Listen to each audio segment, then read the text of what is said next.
Hey everyone, it's Keller, back for another ZBrush live stream, and we're talking about earwigs, everybody's favorites. Who out there doesn't absolutely love earwigs, right?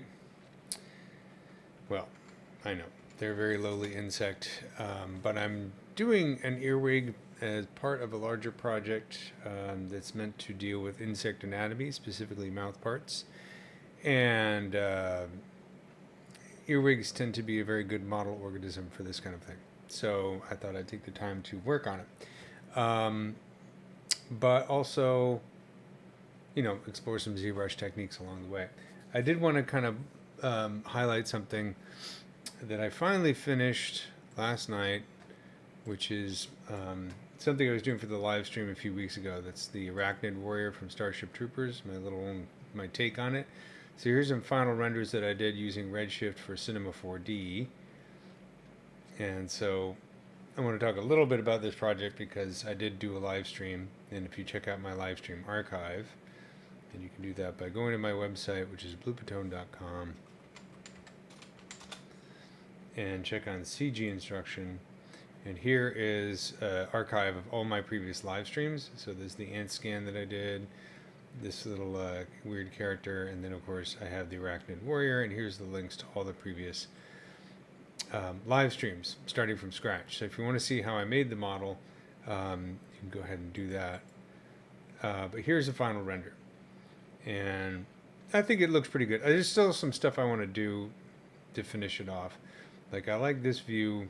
I think there could be more subsurface on this part here, make it look a little bit juicier. And then also I need to adjust the roughness because I did a dust pass, but it's a little bit too shiny. I want to have more variation in the roughness. So some stuff like that I want to fix. And from this view, you can see the subsurface is too strong, so it tends to make the organism look a little bit small and also a little bit more fragile. So I might want to tone down the subsurface in these parts. But I just, this is late night, setting up some renders for the textures that I created, so I wanted to share that because it is actually finished. I have a whole host of unfinished projects. I'm trying to make an effort to finish them all. And then just take a quick look at the ZBrush model, the final ZBrush model. So here it is, and so I did the poly paint and the modeling in ZBrush, and like I said, it's all available in my live stream. You can take a look at the I did do some retopology. I did hand retopology on this part right here because the Z remesh was really messing up the teeth, and it wasn't good topology. And so I went back and I used the topo brush and Z modeler to go in here and redo the topology, make that look a little bit better. This one is okay. I think I left this one as the Z remesh version. Yeah. So this could probably use some improvements down here to really bring out these teeth, but we'll see. Overall, it's okay.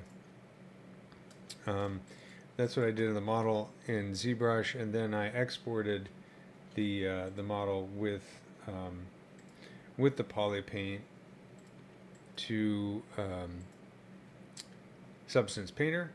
So here's the model in Substance Painter with I baked the normal maps using the high and low from ZBrush, so you can kind of see. And then I also set up the UVs. So take a quick look at the UVs if I can get this to work. So the UVs are basically set up in 4 UDEMs. So we have the body down here, and then the legs and the up here. And this is the little fleshy bit right there. And then for the layers,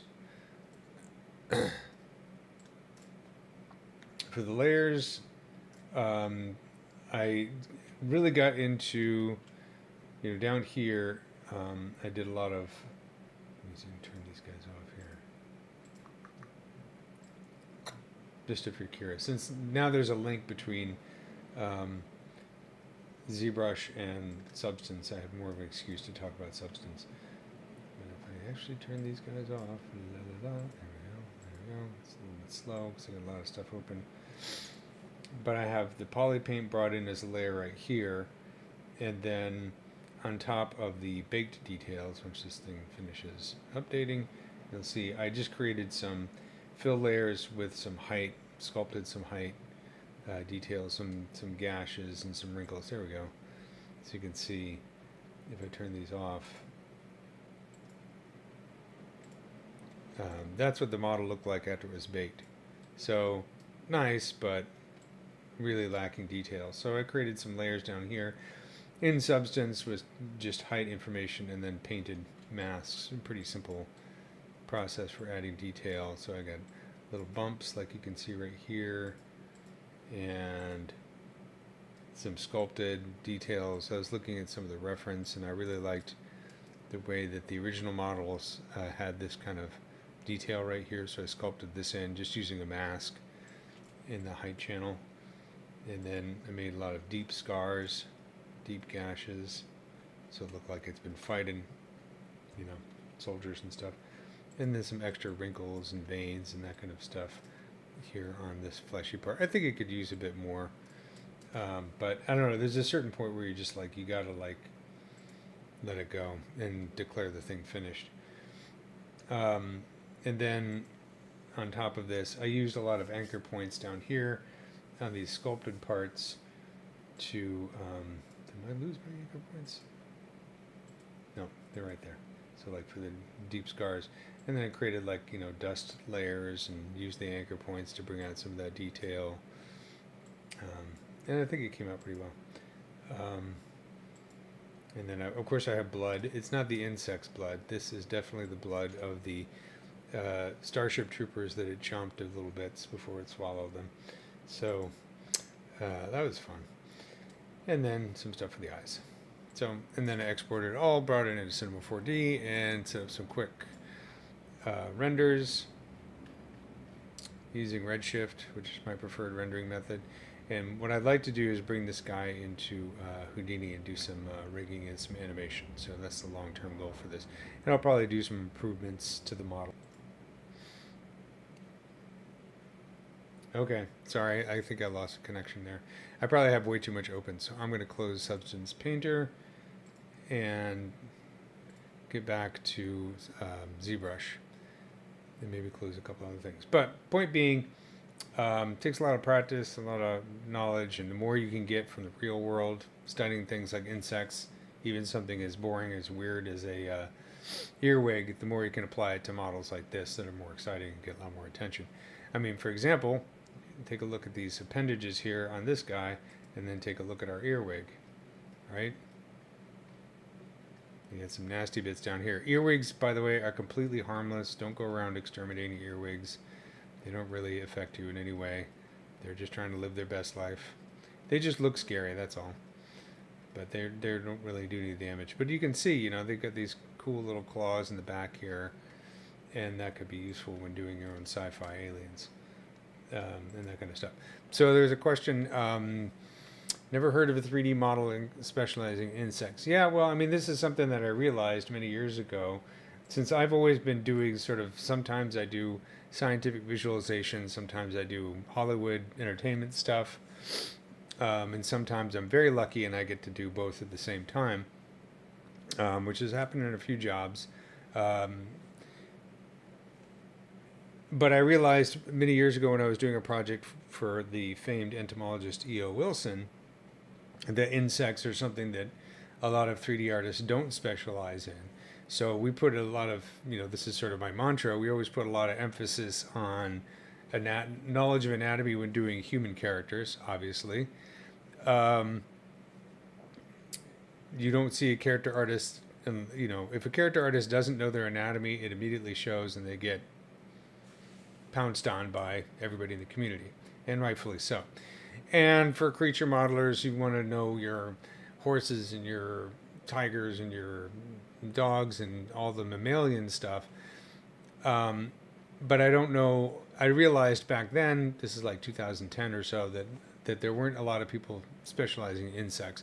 So I kind of made it my mission to specialize in insects. And it's been a source of real inspiration over the years for both the jobs that I do for scientists and museums, and also the jobs I do for Hollywood and that kind of thing. So, you know, my point of my live stream is to kind of celebrate the world of the invertebrates in both concept design and also scientific visualization. So here's my humble earwig. It's looking pretty goofy right now because it's in that very early stage. If you look last week, I did sorry, it's 2 weeks ago because last week was a holiday. I did the basic block out using Z-spheres, and I collected a bunch of reference from the internet. I'll be spending a lot of times in the mouth parts. I mean, this is cool right here, right? You get close up, pretty neat. I have a lot of well, sorry, I'm answering chat questions here. I have pincher bugs or earwigs all over the place. Sometimes they like to jump into the pool, which is always fun when you're swimming around. So I have a few that what I should do is gather some that died of natural causes and put them under the microscope, take some macro pictures and start using that as well. Studying it's hard not to get into character sculpting because it's so much fun. I do a bit of character sculpting when I can because it's kind of, gets me into a different zone and is something I really enjoy. So I would never dissuade somebody from doing character sculpting, but I'm like, sorry, I'm going to go off on a tangent here before I get into working. There's a great quote from E.O. Wilson, who is my favorite scientist. He's sort of the Carl Sagan of insects and biology, but honestly, he was a much more important scientist. Sorry to all the Carl Sagan fans out there. It's just true. But as E.O. Wilson said, if you want to make a good living as a scientist, you study all the things all the other scientists are studying, like, cancer and, immunology and human health and that kind of stuff. If you actually want to discover something, you go in the opposite direction that all the other scientists are going. So it's a much harder road to do that because you don't get as much support, but you're also going into uncharted territory where you can actually make those great discoveries. So you had to kind of balance what you want to do. If you're trying to make a living as a CG artist, especially in these times, you do have to have kind of a broad range of skills because the jobs that require photorealistic insect sculpting are not as frequent, and then the jobs that require a good character sculptor, well, there's a lot of great character sculptors out there, so you have to compete with a lot of people. You're also competing with literally thousands of years of character art. So that's difficult. So sometimes it's good once you build up your confidence as a 3D modeler. I didn't start out doing insects. I did the same thing that everybody else does for years until I sort of decided to explore a niche a little bit. So you might find something in your niche, even if it's character sculpting, that hasn't been thoroughly explored yet, and maybe see where that takes you. I would love to I need to do a WETA. I've been to New Zealand once, and they're very, very cool. I mean, New Zealand is very cool, and I like to do a WETA. I just haven't gotten around to doing it yet.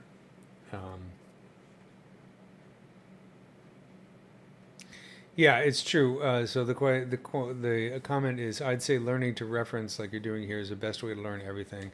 If you learn reference, you can make anything. Yeah, reference is everything. It's really learning how to look at reference, 2D reference, and turn it into 3D models is a very tricky skill. Anybody who's sculpted the human back knows that it can start to mess with your head. Insects like beetles are a good example because they're very, very complex. Gathering reference. Now all the stuff you see here in my pure ref, this is stuff that I grabbed from the internet last week, so it's not great reference. However, I am lucky that I am working on this project with some scientists and they can send me better reference, and also doing macro photography is really helpful, which I do every once in a while. I'm a little bit out of the habit right now, but my macro photography is nothing to write home about, but it works for me, So taking your own pictures is really, really useful as well, and if you can get a microscope. By the way, I just bought a new microphone today, so hopefully you guys can hear me okay.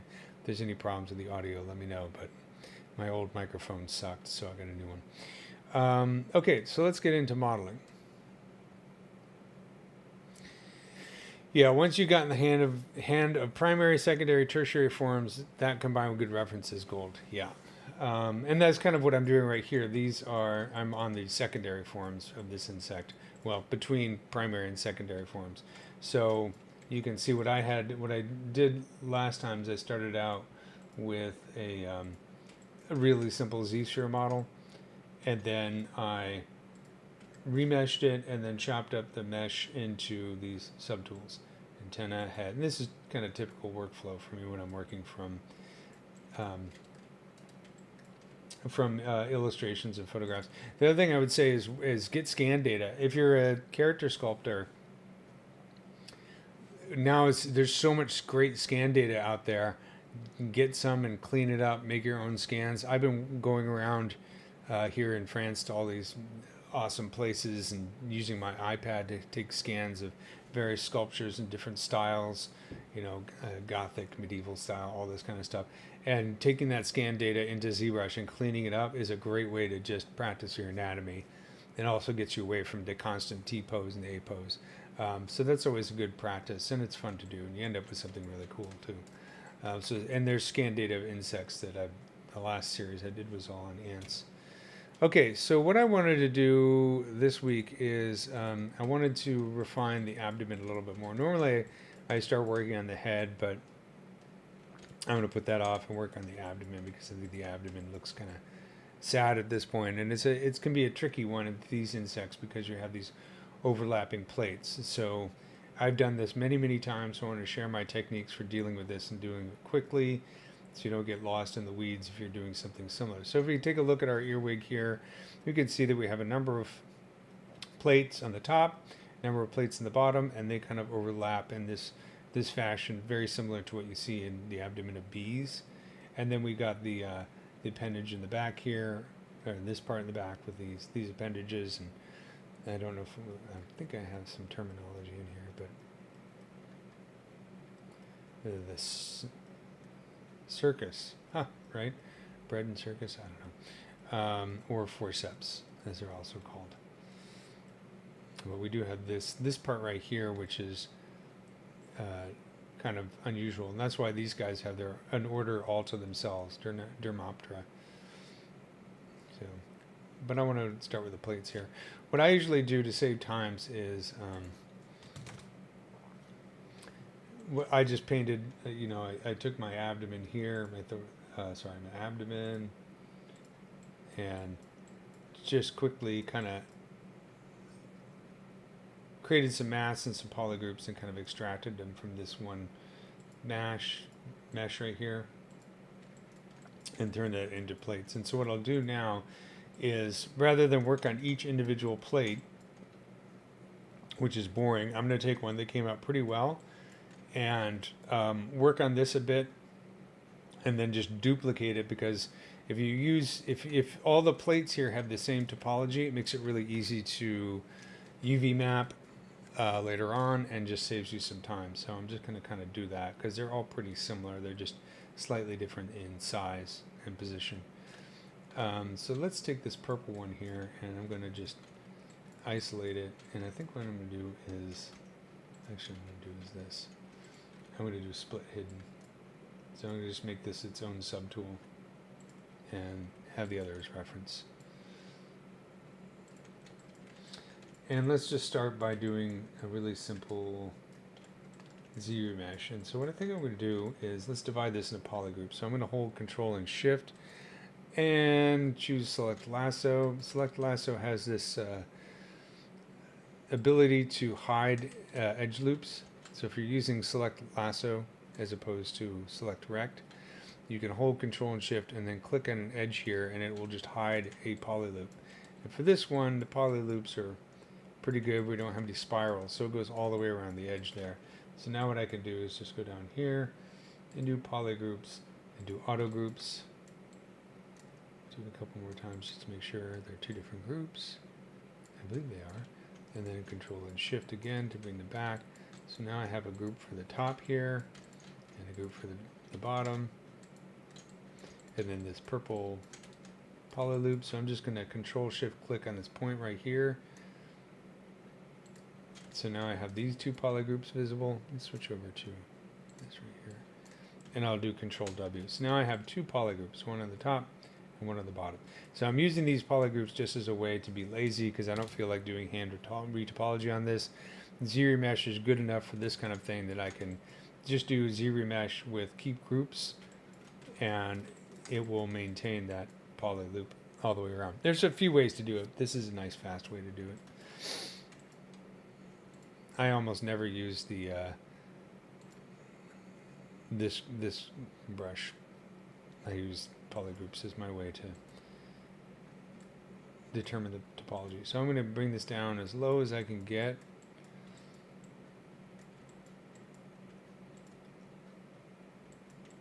Maybe even something like that. So the main thing is I want a poly loop that goes all the way around the borders here, both the top and the bottom, so that makes it nice and easy to use. And now I will turn this off and just subdivide it a few times. Another thing you can do, well, it doesn't really matter at this point. You can create UVs right now for this if you wanted to, and then when you duplicate the plates, they have their UVs, but I don't know if that's super important. So now I have this with about 400,000 points at the highest subdivision level. I probably don't need that much for now. I'm going to subdivide it later. So maybe I'll just get it up to like here and then do delete higher. Okay, so now let's do this.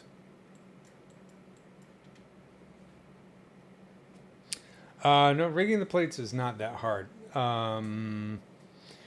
Because what you can do, at least the way I've done it, is once I have the plates set up, I'm basically going to create a joint for each pair of plates in the top and the bottom. And then the thing is that they might bend a little bit. You could use like a deformer or something like that if you really needed to get subtle deforming. But for the most part, what you can do is you can, for each joint in the pair of plates, you can rig all the skin all the points to just in one of these plates to a joint, and then as that joint bends, it'll go with it. So it's not that hard. If you really want to get, if you're doing like close-ups, you really want like subtle movement, or in some cases, some insects like a honeypot ant where the abdomen expands or something, then you're going to have to do something a bit trickier. But for everyday, like, you know, doing a bee or an ant, I haven't found it to be that difficult. Again, it always depends on what you want to do with it, but you can get into blend shapes and other deformers too if you need to do something fancier than that. And I usually keep the interior abdomen geometry just as a way to sort of stop light leaks and to give some sort of interior quality to it. It's kind of interesting because of things like flies and, like I mentioned, some ants, you actually are going to have a lot of flexibility in the abdomen. Let's turn on symmetry. Okay, yeah. And so that's always kind of interesting because you have the soft sort of tissue in the center of the abdomen, and then you have the plates are kind of like stuck on the outside. And as the abdomen expands, a mosquito is a good example. Like a mosquito's abdomen fills up with blood as it's sucking your blood away from you. It's going to expand, and those plates become sort of stuck on the surface, and then when it's contracts, they go back to the sort of overlapping. I made the mistake early on when I started doing insects of thinking that abdomens all work the same way in insects, but they don't. It really depends on the bug. Something like a wasp or a bee, the abdomens don't seem to expand that much as some other ones. And then of course different ants have different behaviors, so some of them have very flexible abdomens that expand and some of them don't. So just do really quickly something like this.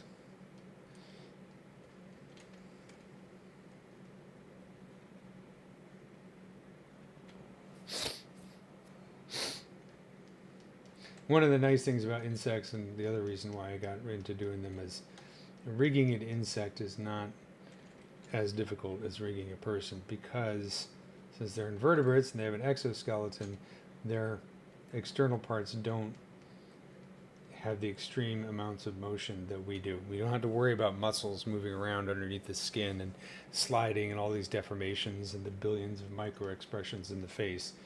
They're like rigging robots, and that was attractive to me because I do some rigging, but it's not my forte, you know.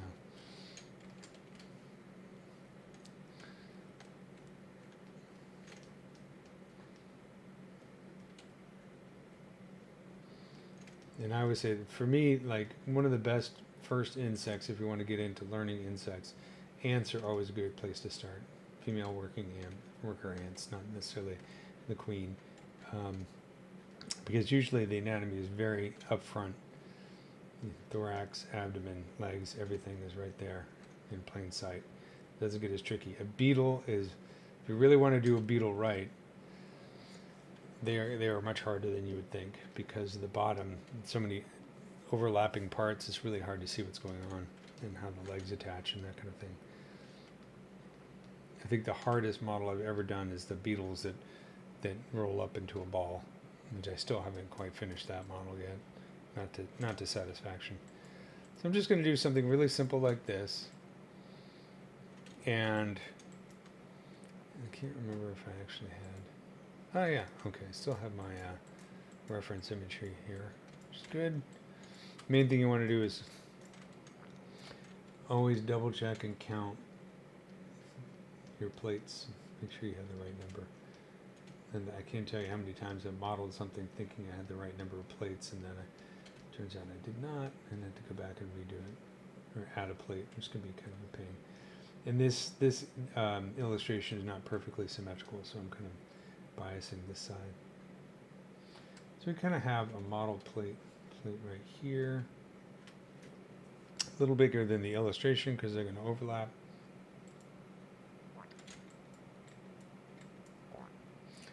So what I'm going to do now is Control W, so I have a single polygroup.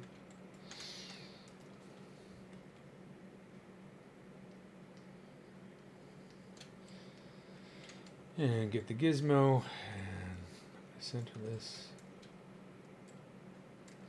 And just hold the control key. Whoops. I need to delete the higher subdivision levels. Sorry about that. Delete higher subdivision levels, hold the control key, and just drag so I have a duplicate. And then I'm just going to kind of squish it and get it roughly in place. Maybe do a little tilt like this. The reason I want to do it this way is because all my plates are going to end up having the exact same topology, which makes UV mapping and other things easier.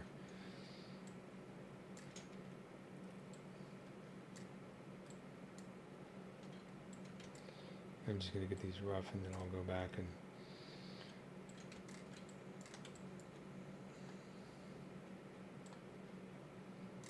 fix them a little bit more later.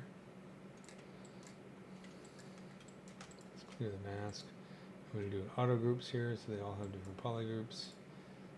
Different polygroup for each one. And then we can control click on this. So let's turn off symmetry for a second. And just copy this.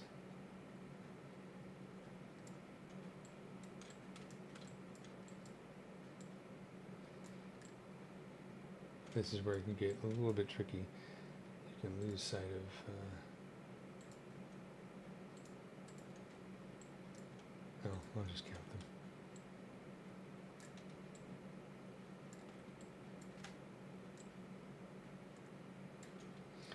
And then I'll go down to this one, and I'm going to leave this guy alone because he's a little bit weird.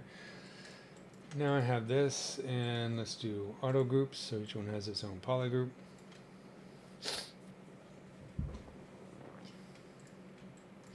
And then I'm going to go down here. I have my mask by polygroups slider right here. Normally you can find it in the brush panel under auto masking, this slider right here. I use it all the time, so I put it in my my interface. That way I can manipulate each one of these guys without worrying about his neighbor. You can also use the move topological for this. That works as well, but what I like about the this one, the masked by polygroups, is that the move topological brush, when every time you touch the surface, whoops, I need to turn on symmetry here.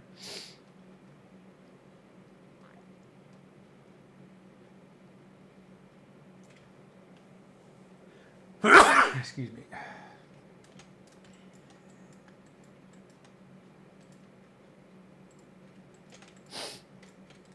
When you use move topological, every time you touch the surface, it has to look at all the points and how they're connected. It works really well if you're working on the lowest subdivision level and you don't have that many points. But once you start subdividing and you have more points, then you're going to, it's going to be really slow. So for that reason, I prefer auto groups by polygroups, masked by polygroups, because it doesn't matter if it's really a dense model with a lot of points or not. So let's keep our reference close by so we know what we're doing.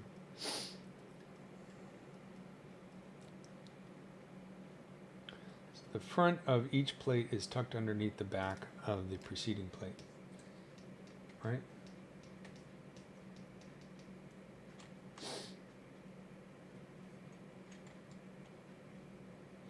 So I'm just going to go through and shape these guys. I'm trying to move a little bit faster because there's a lot of.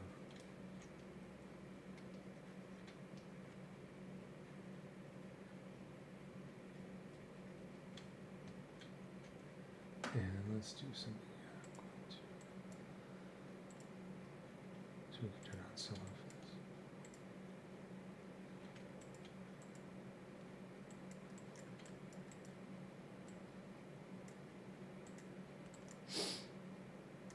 No, I think that's too confusing.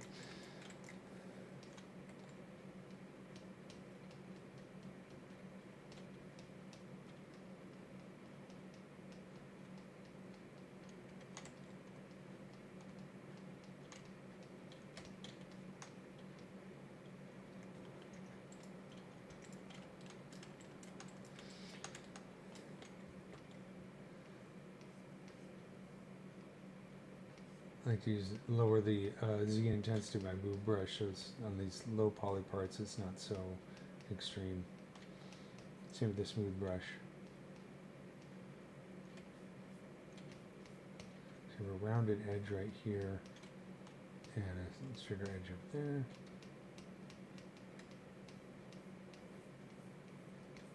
And if you're, I don't know if for those who are new to ZBrush, one of the things that you see I do a lot when I'm using the move brush is I hold the Alt key because it allows me to pull using the move brush based on the normals.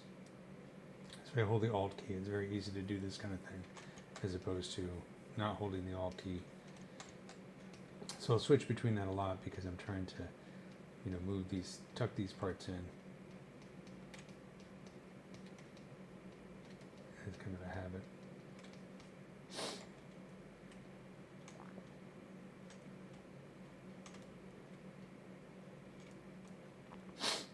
Sorry about the sniffs. It's allergy season here.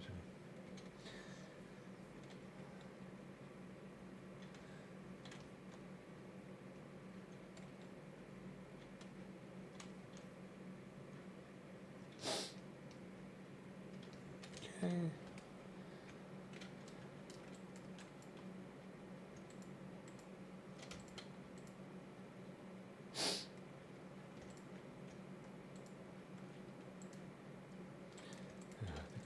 Too far. I lost my polygroups.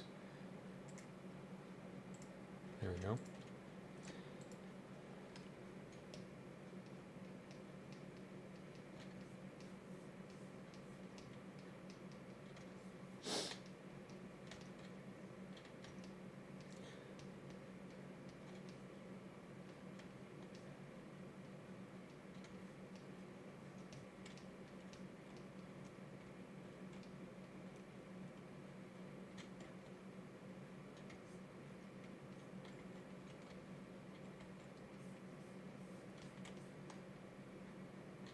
This is the exact same technique I would use for doing a honeybee or a wasp abdomen, or ants for that matter.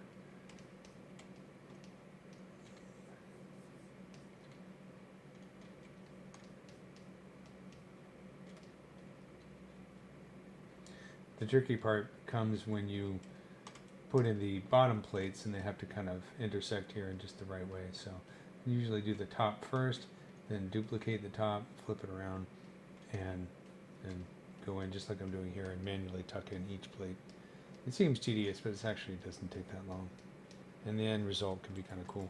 Gotta remember that the overall shape of the abdomen is getting larger here in the center, not smaller, so I have to make sure that I'm not accidentally making these guys get smaller. Let's save this.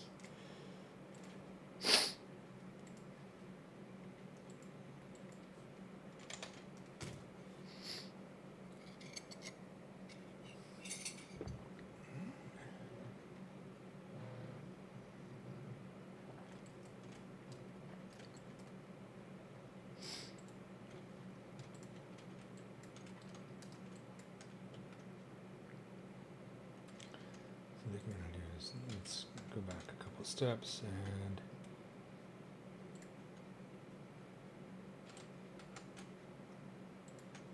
just make sure we're not shrinking too much. That's better.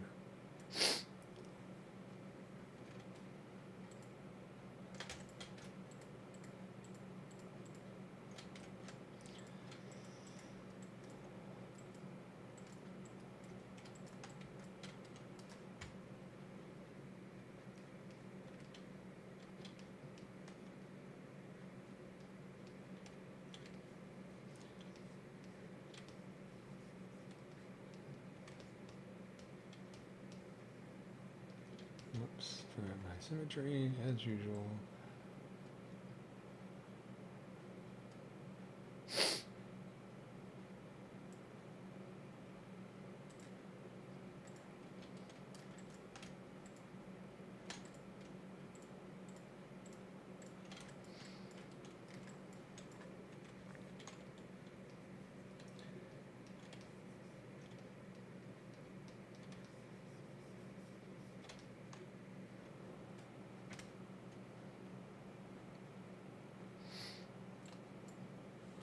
I think the hardest thing about rigging insects is definitely the wings, because each insect wing is going to be different.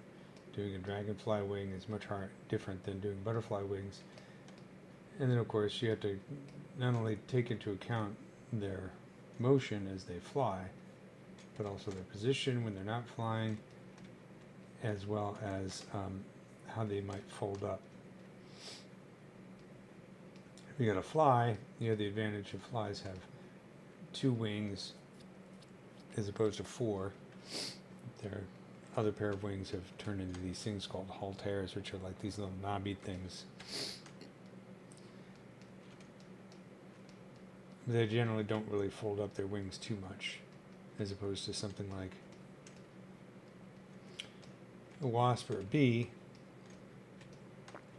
Hymenoptera, where the wings, when they're in flight, the back row has of the back side of the front wings have these little hooks that connect like Velcro to the front side of the back wings, and so they have this kind of zipper-like fashion.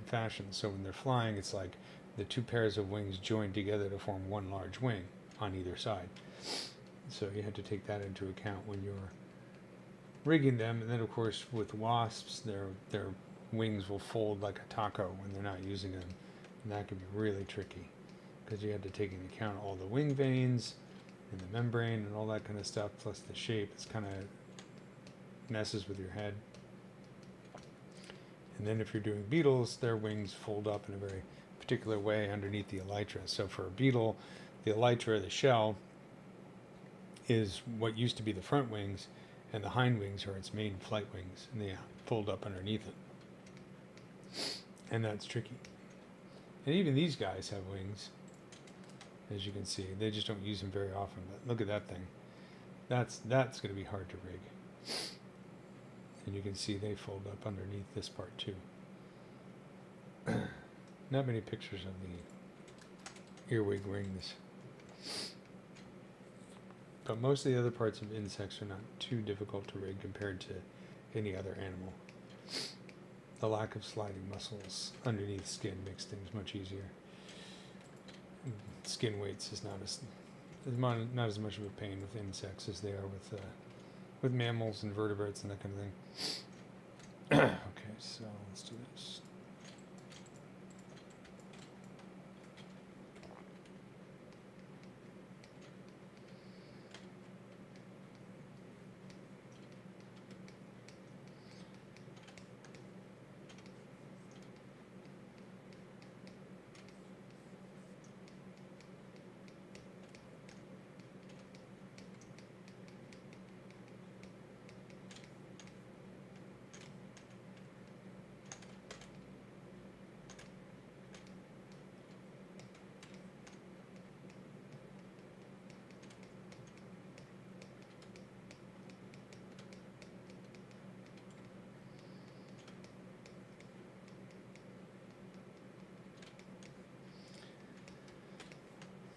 Okay, so you can see how I'm accidentally getting a little bit narrow here.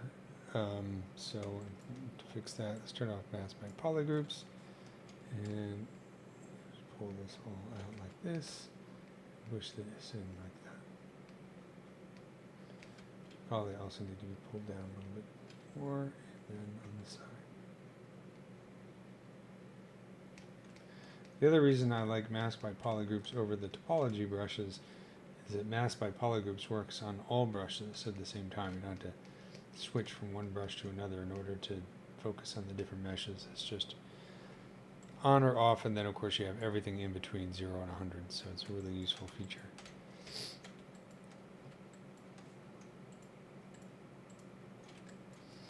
So you can see I'm getting, it's going to take some doodling in the end to get this right.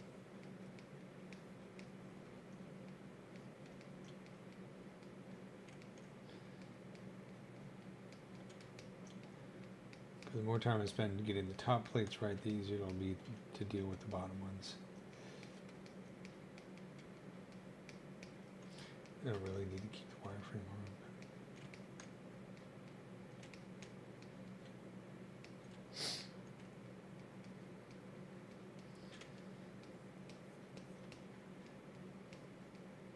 It's just like doing a suit of armor for a character, right?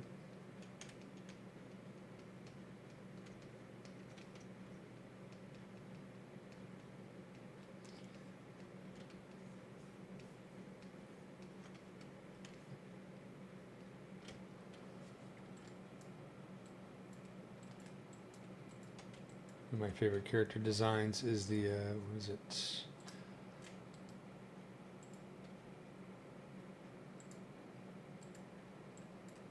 if we can find a picture of it.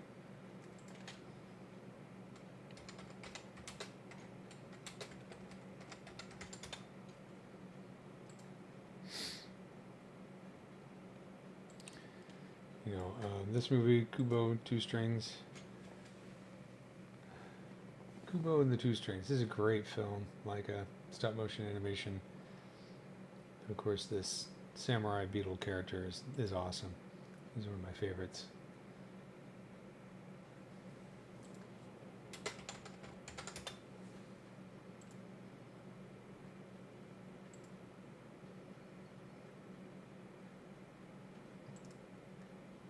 Really awesome design. Fairly simple. In real life, of course, beetles, the armor underneath is really complex. It's not this kind of simplicity, but this is not meant to be realistic, right? But cool character design.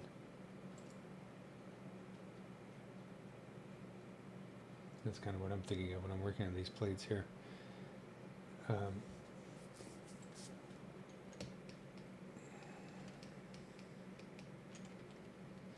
A long time ago when I was in LA, I got to see a cool exhibit where they had all the actual models from the Leica movies, including those guys, on display. The thousands of heads they used for the stop motion animation expressions. It was really cool. Somewhere I have pictures of them.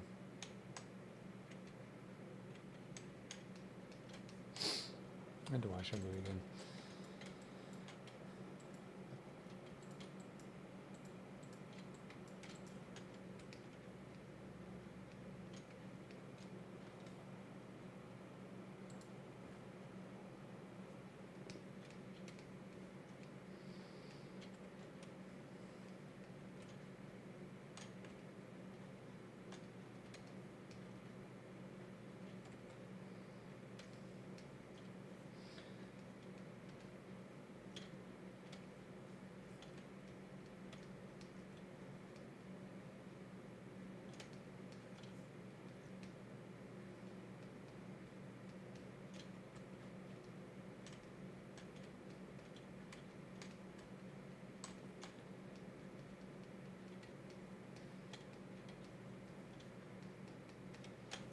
And then this one.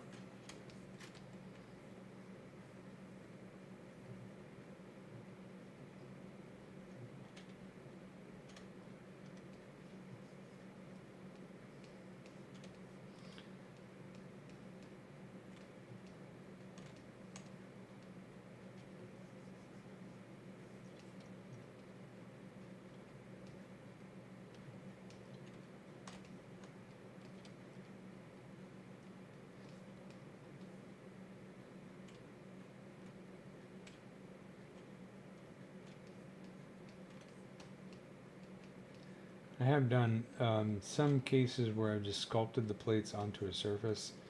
It's never quite as satisfying. It doesn't look as good. I can't remember the last time I did that. I don't think I've done it in a while. Especially when you rig it, it's just not, doesn't, much better to have it separate geometry so that when you rig and animate it, they move around and they slide underneath each other and you get cool effects like that, depending on how you rig it. But just drawing or sculpting the divisions on there is just not very satisfying. Okay, so let's take a look with the floor here and see how far off we are. So, not too bad. Let's turn our mask by polygroups down, and then I'm just going to pull. I'm just going to pay attention to this side. I'm not going to care about this side.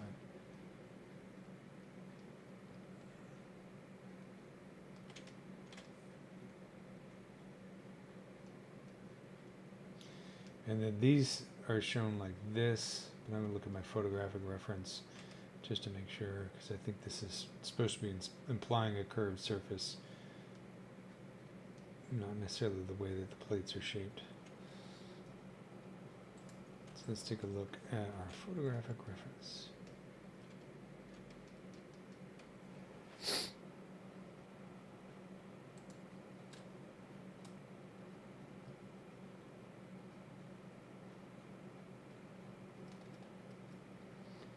You can see we have a taper right here, bulge, the taper right here, and there's more overlap, or they're shorter down here. It depends. You can see it's very different on this one because of the way it's posed. It looks like it's retracted its abdomen a little bit here, so take it with a grain of salt. And let's count. 1, 2, 3, 4, 5, 6. 1, 2, 3, 4, 5, 6, 7, 8. 1, 2, 3, 4, 5, 6. Interesting.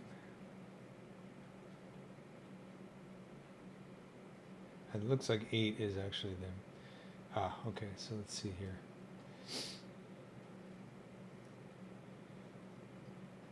Oh, I'm not seeing this front right here. Look at this illustration. Looks like we have one right here. 1, 2, 3, 4. Visible ones we have 8, but it's possible there's another one over here. A little hard to see. I think the consensus is 8.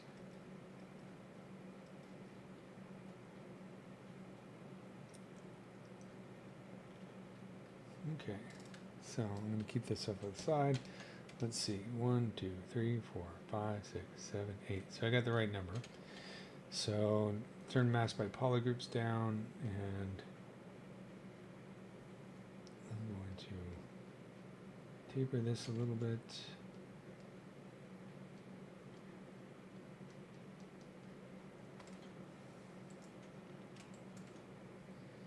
Not too far off my original model.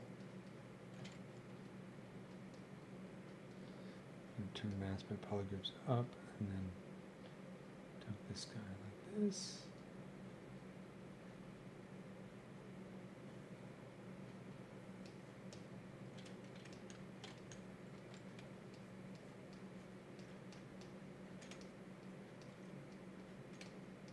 There's being a little bit of a neat freak right here. These are going to change over time. There's no doubt about that, but just want to get it as close as possible to begin with. And then we're going to flip these guys and tuck them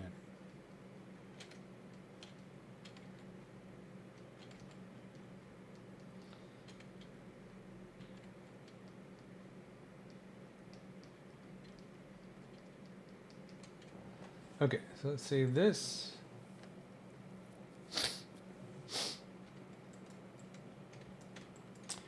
And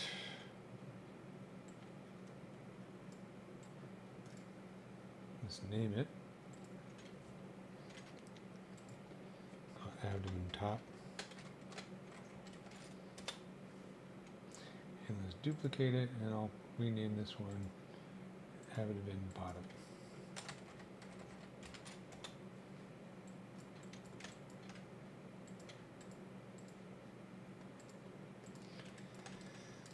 I'm going to use the turn off symmetry, center the gizmo, and just rotate this around like this. If you hold the shift key while rotating with the gizmo, it'll snap to, I have mine set to 5-degree increments. The reason I do that as opposed to doing like a mirror or some other, way of duplicating and flipping it is because sometimes that can flip the normals around, and I don't want to flip the normals. And just by doing a simple rotation, I know that none of my normals are going to be flipped in some weird way. So now what I got to do is come in here and start tucking these underneath, and I'll worry about the overall shape afterwards, but I think I have a few side views here. It's, for the most part, kind of wiener shapes, kind of flattened wiener shapes, so I can always flatten that out a little bit more later. And I'm sure it kind of changes depending on the pose.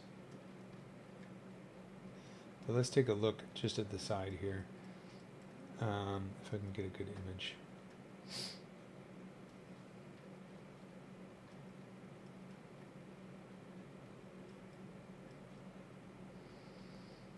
I don't know. That's a good image. So, thinking about this out loud, it's always good to say this out loud, because even though it looks very simple at first, it can mess with your head a little bit. So if I have this plate right here, the front of this plate is tucked underneath the back of this plate. That checks out. The back of this plate is over the front of this plate, but under the back of this plate. So that's why you have this sort of crisscross pattern. That's where it can kind of mess you up a little bit as you're working. So you want to pay attention to that. And so it's kind of easier to, I'm going to hide this one for the moment. And let's just focus on one of these plates, one that seems fairly easy to do. This one right here. Turn on symmetry again.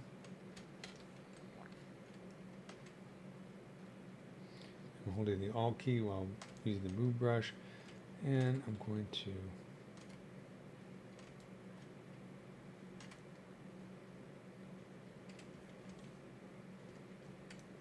push this forward like this.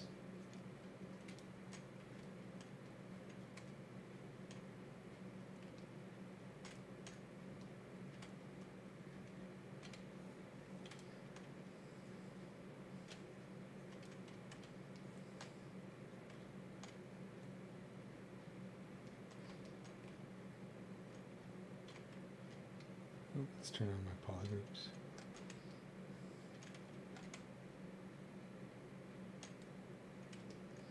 So if you hold the Alt key and click, you can switch from one subtool to the next. So remember, the top is all one subtool and the bottom is all another subtool. So like I say, I'm going to worry about how they're tucked in first, and then I'll worry about the overall shape once I get everything set up the way I want it.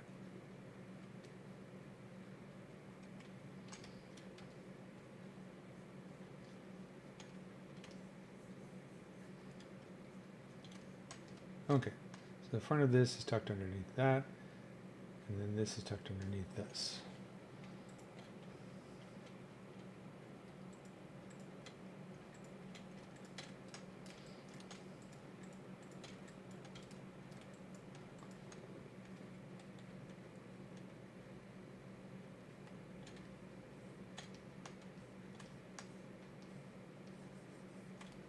The main key is to make it easy. If you try to do this all at one time, you're trying to do too much at one time, that's where it starts to get confusing.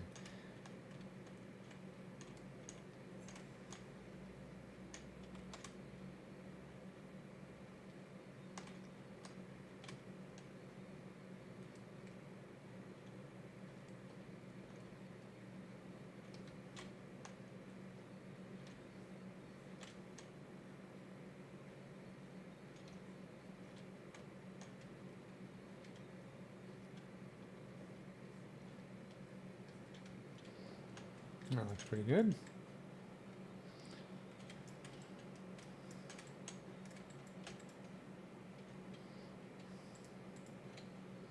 I'm going to worry about the front one later.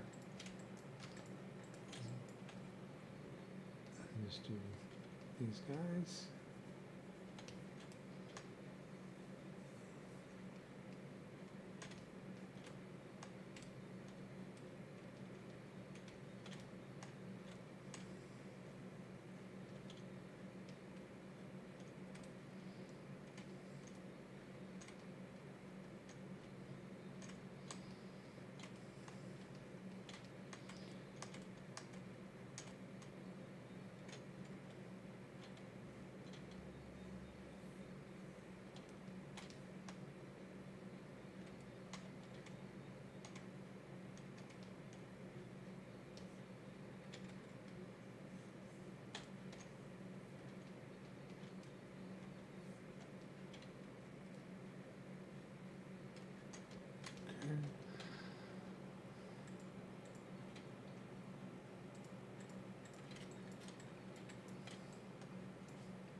Even though it's a little bit boring to watch, the end result, it's usually, if it comes out right, it can be very cool, especially when you start to detail it and paint designs on it. You know, if you're doing a colorful insect or something like that, that can be really cool and very satisfying. But you got to go through the boring stuff to get to the good stuff. You got to eat your broccoli before you can have your dessert.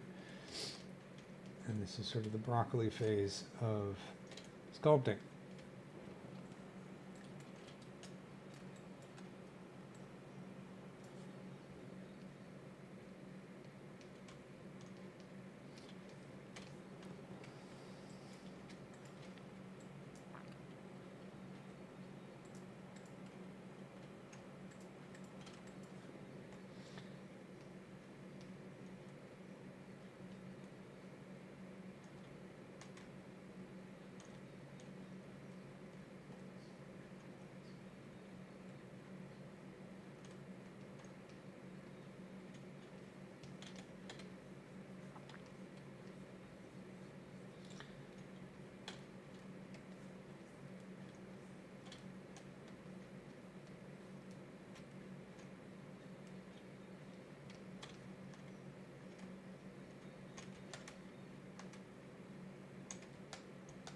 You do a lot of hard surface stuff like robots and that kind of thing.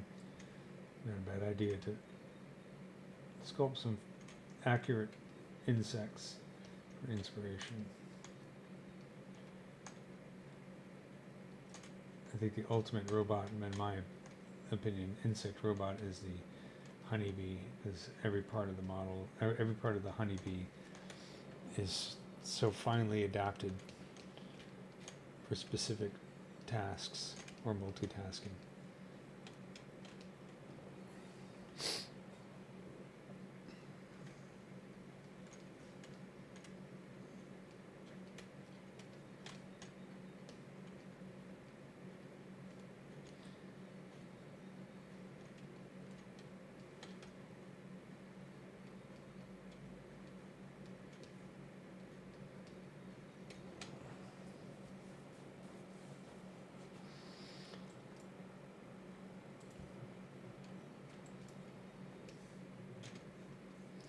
Saying like a honeybee, for me a honeybee is my favorite insect, one of them, any of the bees, maybe bumblebees, but honeybees are very cool. That's also kind of like saying your favorite bird is a chicken, because they're so domesticated. But then again, as much as I think falcons are cool, I don't eat falcons, so I rarely encounter falcons in my day-to-day life. I've never had a falcon egg omelet, but I eat chickens all the time. So, for that reason, honeybees are my favorite bugs. I know, that doesn't make any sense.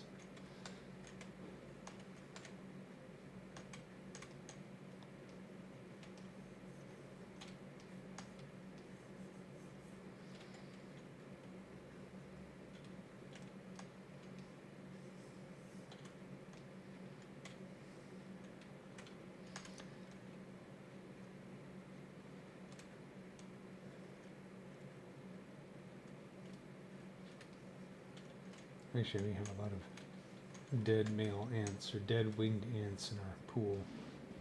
I'm presuming they're males, and since we're going into summer, into spring, it's their mating season.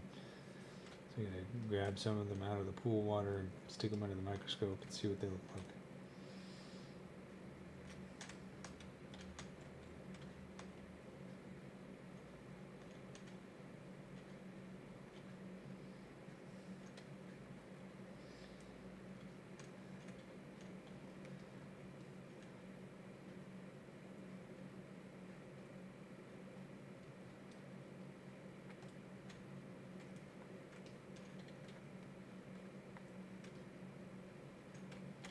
Almost there.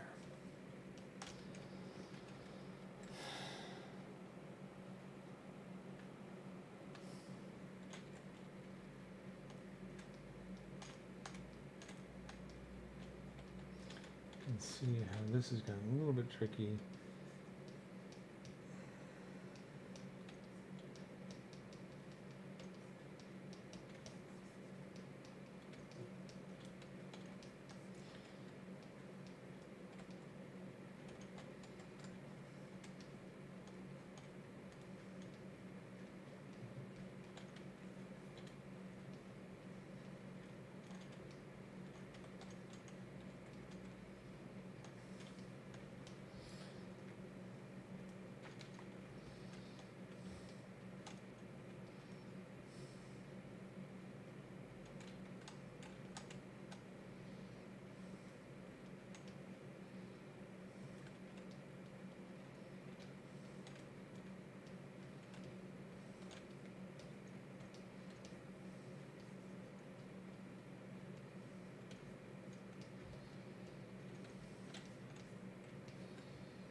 Just looking at the end here. Okay, so we have this kind of, it is somewhat exaggerated coming out like that.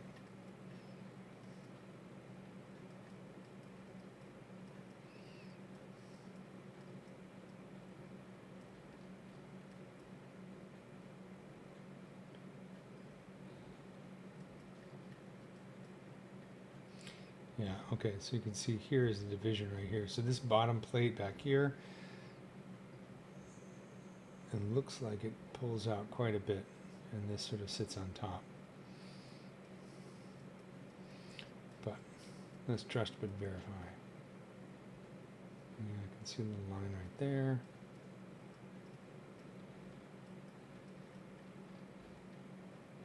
Yeah, okay. So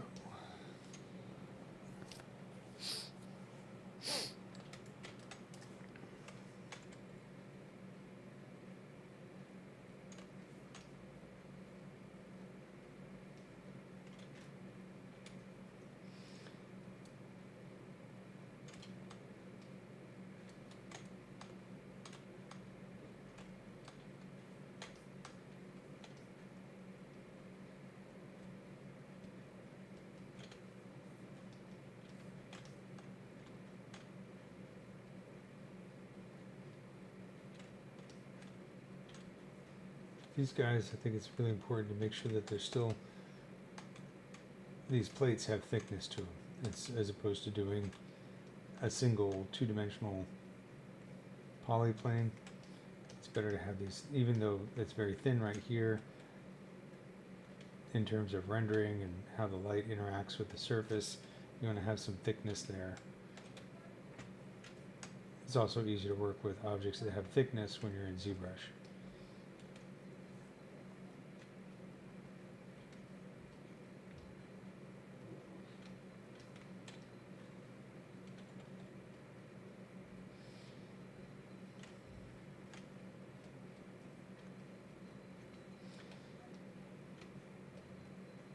And then, you know, I'm paying attention to the topology, the way that the lines work.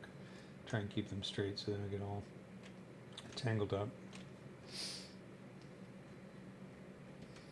Okay, I think that's okay for now. Maybe push this back a little bit more. We'll probably have to do some fixing later on, but I think for now it's in pretty good shape. So let's go to this guy right here in the front.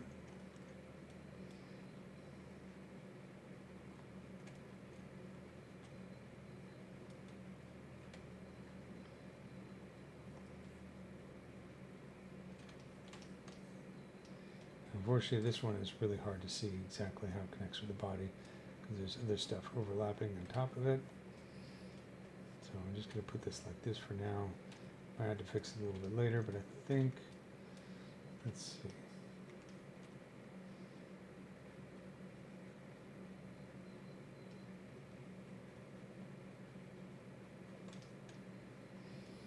Yeah, it's hard to say.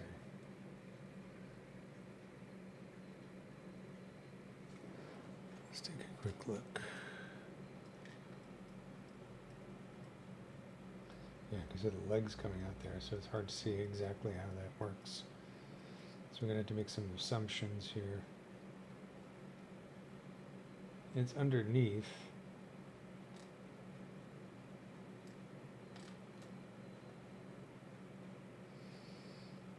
Okay, so we're going to have to call that good enough for now. We took this around a little bit more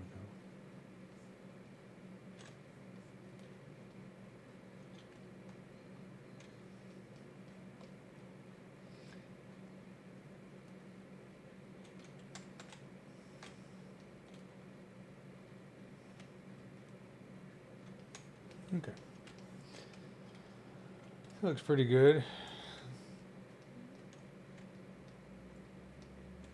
Not perfect, but good enough for now. So let's see this. And we'll create the little bit at the end. Excuse me.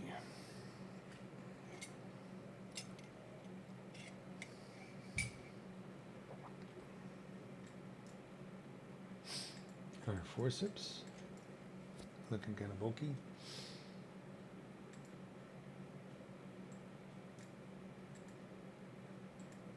These are original abdomen geometry.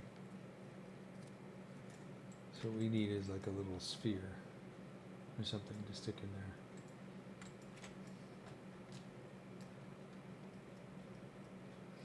For this part.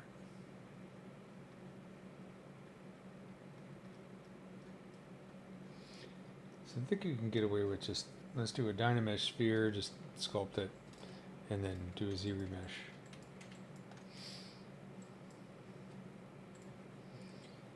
So I'm going to append a polymesh star, turn it into a polygon sphere, move it back here, squish. Just like a big lump of clay.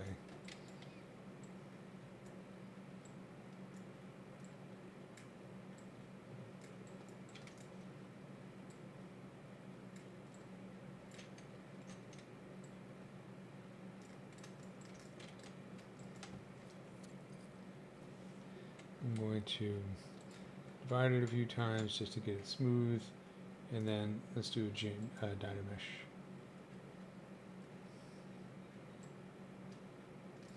Once my brain restarts, buffering, buffering, buffering. There we go, Dynamesh. That's probably more denser than we need. Yeah, that'll work.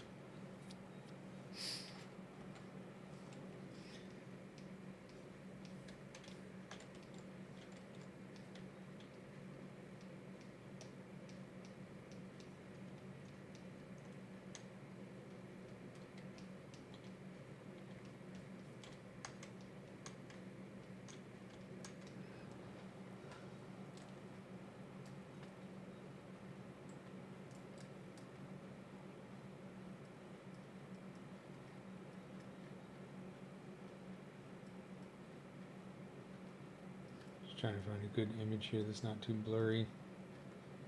That's not bad.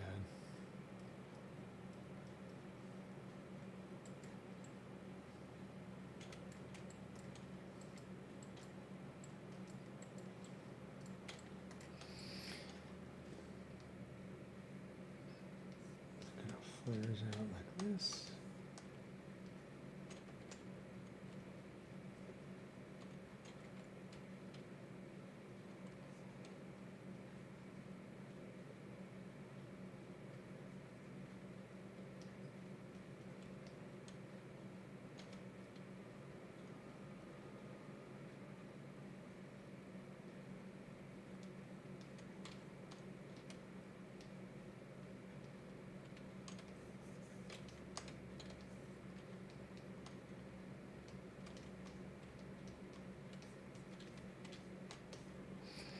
Clay brush.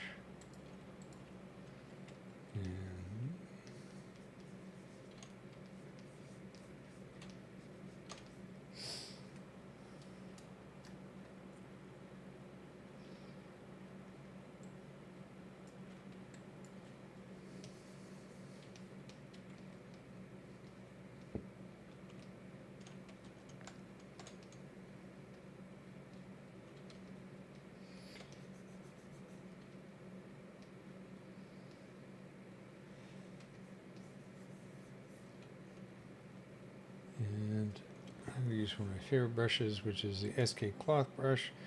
So I'm going to go to Lightbox, User, Brushes.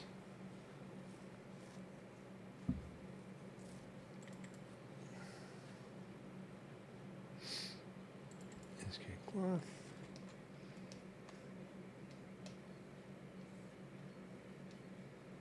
And quickly kind of trying to find the shape a little bit.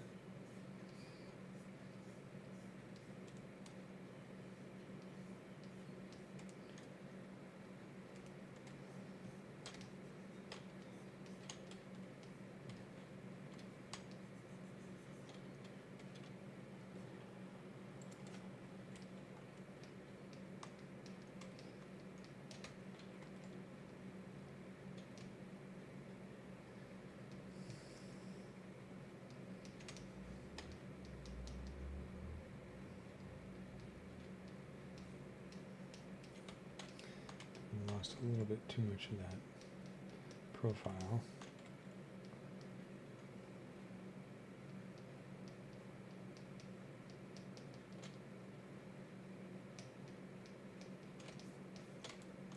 Something like that. I don't have very good reference for the underside, so I'm just going to do this for now. Let's take a quick look at some other images.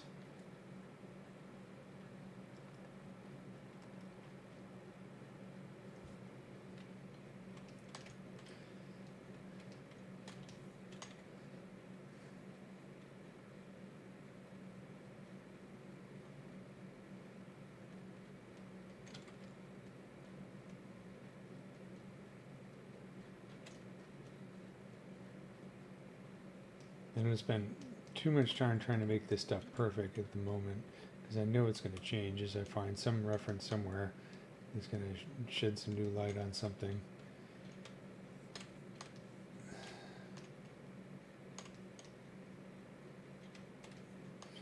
So I just want to get it kind of close for the moment.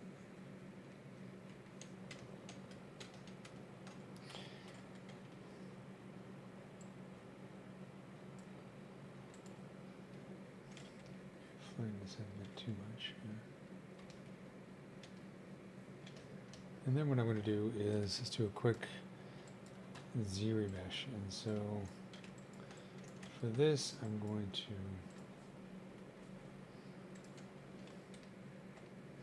this is where the forceps come out, so I'm going to paint a mask right here like this.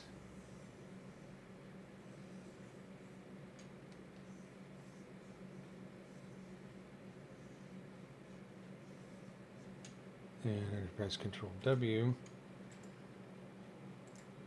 to make a polygroup there.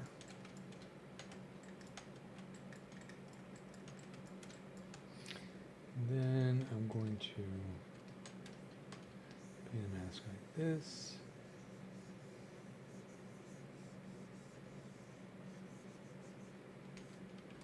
So I'm painting masks because I'm creating polygroups that it's going to guide my ZBrush topology as much as possible. A few little stray bits right here. I'll fix that in a second.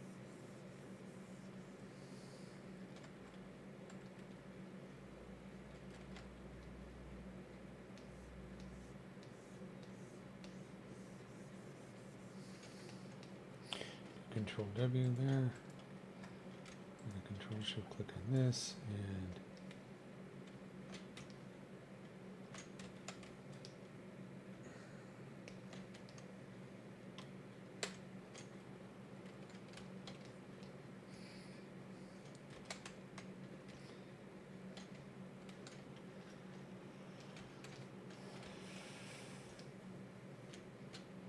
I think the problem is that I've got some asymmetry in here. So real quick, I'm going to go in here and turn off symmetry, just do a quick mirror and weld so that it's perfectly symmetrical. And now that I've got that set up, I'm going to use these polygroups just to guide the retopology. So go down to my ZBrush control, turn on keep groups. I'll just set this to half and then do a ZBrush because I want to have, you know, as much as possible poly loops around the borders here of these parts. It'll help guide the topology. So I'm just going to re-ZBrush a few times. I want to make sure that I have, there we go. Got to have that center line so it's perfectly symmetrical. It's a little bit wobbly here, which is kind of weird. Maybe it's because I turned off symmetry before I did a ZBrush. Okay, so let's go back here. Make sure symmetry is on before we do ZBrush. Otherwise, you're going to get some asymmetry in there. So, sorry about that. No problem. Just undid it a few times. Back to the Dynamesh state. Make sure symmetry is on. ZBrush, half, keep groups. Do this. There we go. Nice and symmetrical. And has a good center line. And then what is that? 1200 points? Let's see if we can get even lower than that. That's probably pretty good. I'm going to make sure that we have a poly loop around this edge. This is kind of problematic, this topology right here. Probably not the end of the world, but we can always do retry.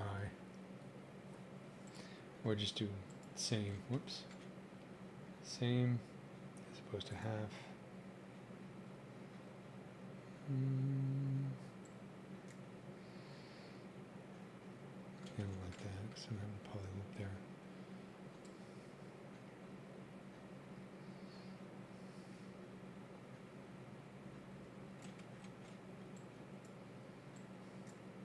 This has got a spiral, which I don't like. So what I can do is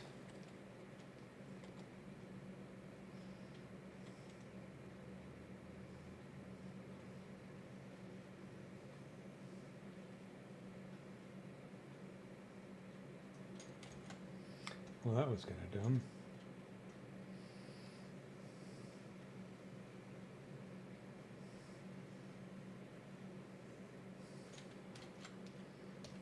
Let's turn on double-sided.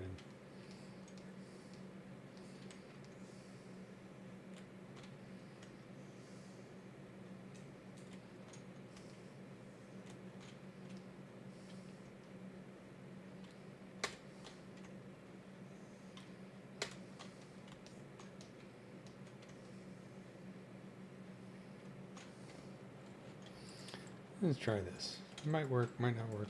Hard to say.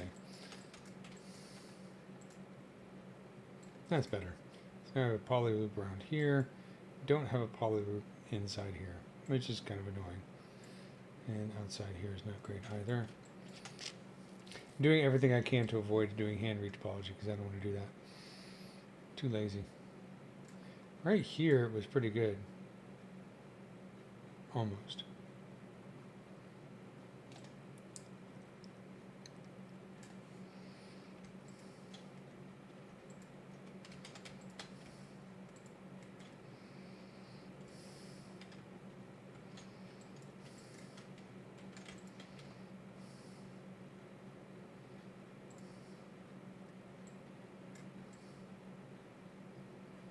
That's pretty good. Let's see if I can.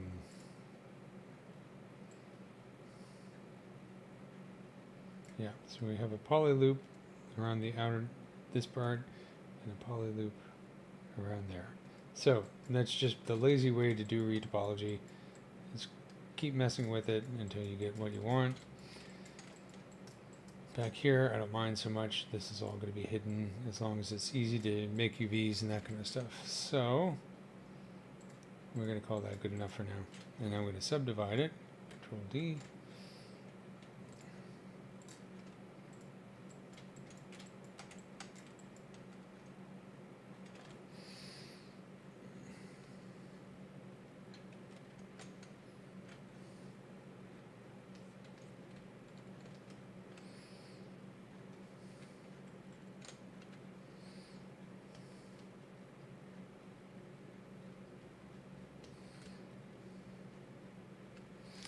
This is sort of just, I would say, like mostly primary forms here. Just getting it in place so I can refine it later on. Okay, so let's call that good enough for now. And we'll add the forceps in here.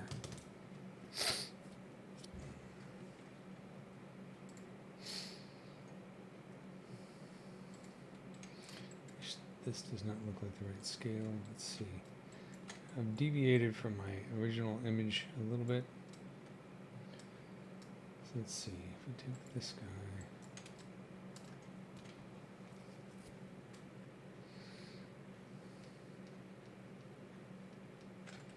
I'm going to split the difference here.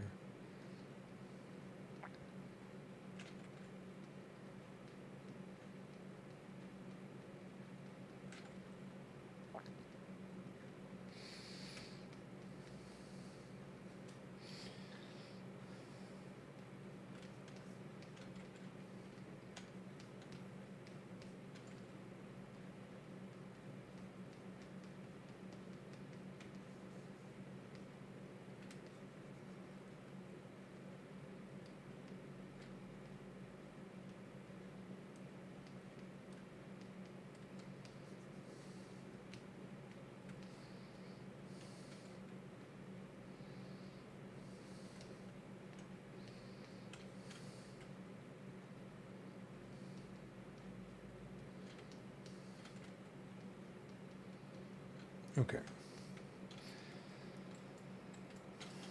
And now, these guys.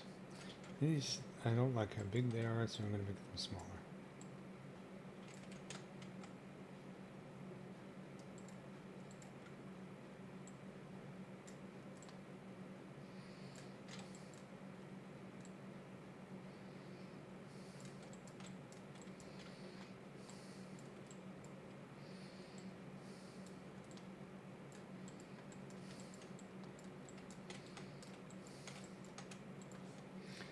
My goal with doing ZBrush topology here is not necessarily to create a topology that's perfect for animation, but if I can do that early on,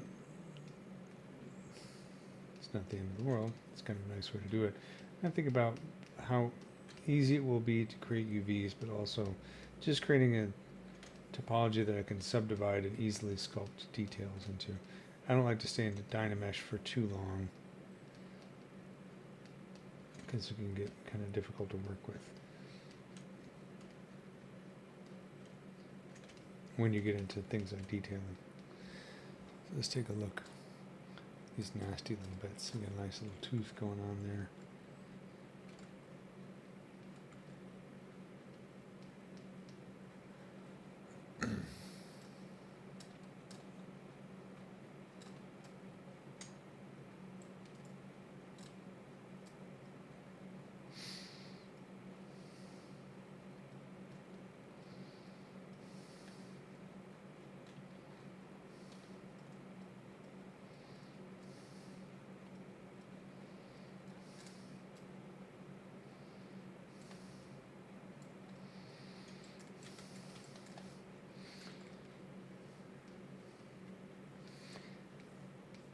Whenever you're trying to match reference, it's not a bad idea to rotate the model so it actually matches the orientation of the reference. I can't tell you how many times I've tried to like sculpt something upside down because I wasn't really thinking about it. And that messes with your head. So get this close here. So I kind of want to continue this arc.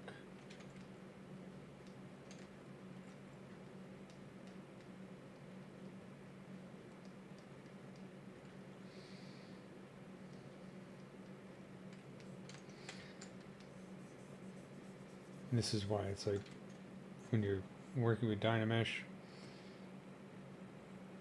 and the smooth brush, if you got a lot of points, it's going to make the smooth brush harder to work with. So let's just lower the resolution here a little bit, and then I'll do a Dynamesh, a ZBrush, I mean. Let's get the shape going here. Pinchy, pinchy.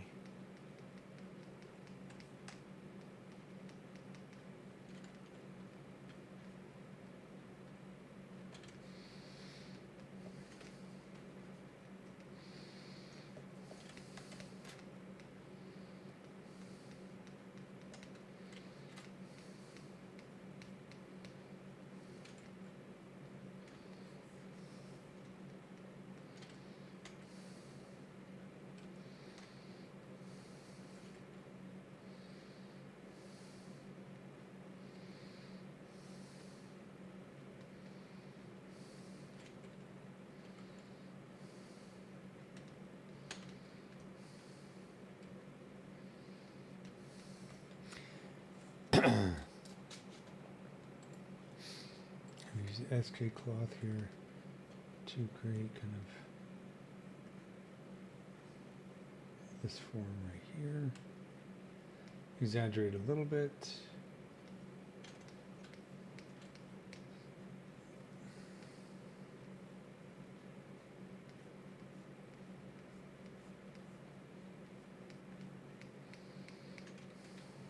Looks pretty good.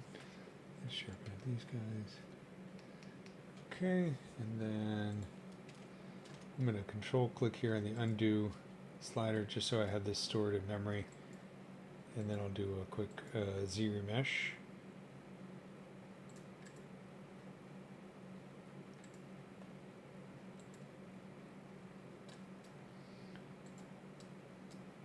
It's not too bad.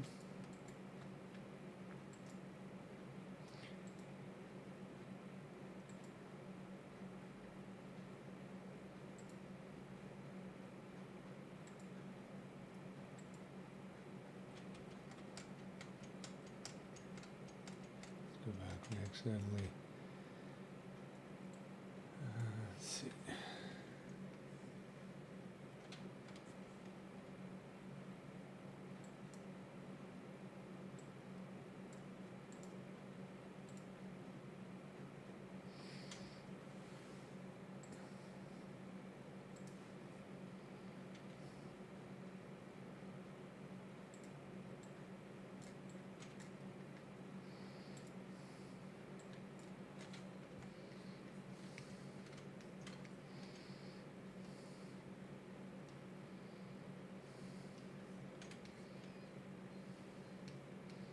I think that's pretty good for now.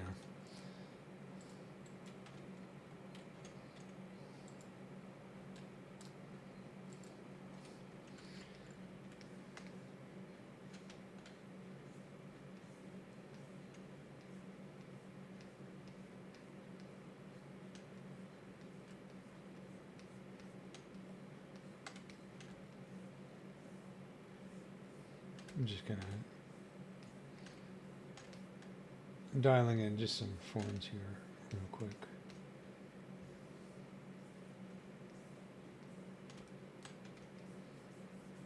Do a quick clay polish just to tighten it up.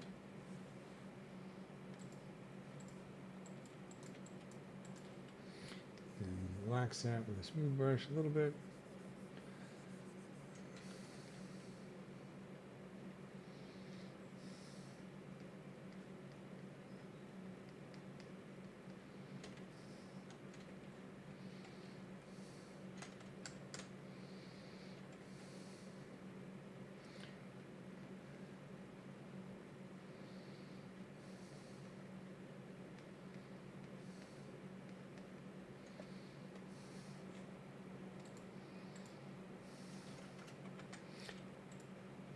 Whoops, I don't know what happened there.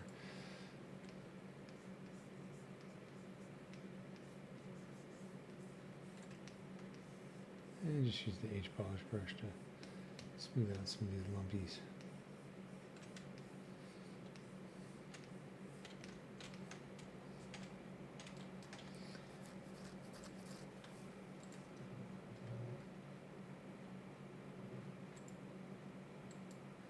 Like our friend Mr. Arachnid Warrior, right? This kind of stuff. Looks really cool on this fearsome thing, and then an earwig, like, oh man, it's an earwig. But it's the same stuff.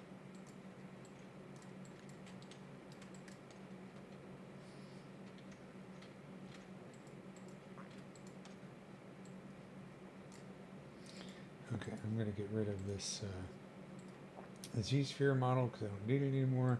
So let's get rid of some stuff we don't need.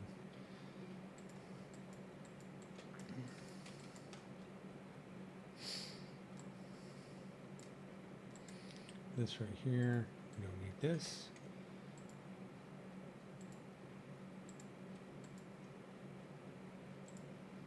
What I think I might do is merge the abdomen top and the bottom into one subtool.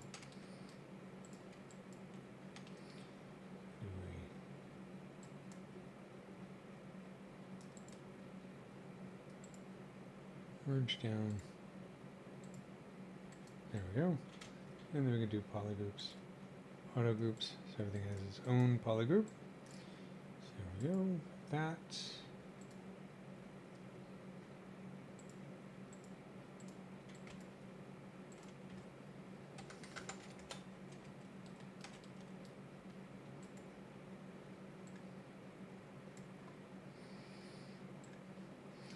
And then I'm going to put this all in a single folder.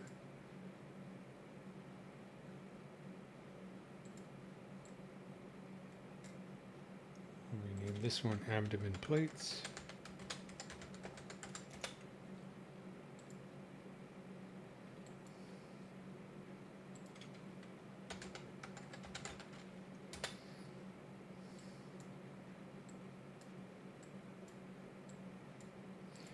And for this, let's re-dynamesh this at a lower resolution.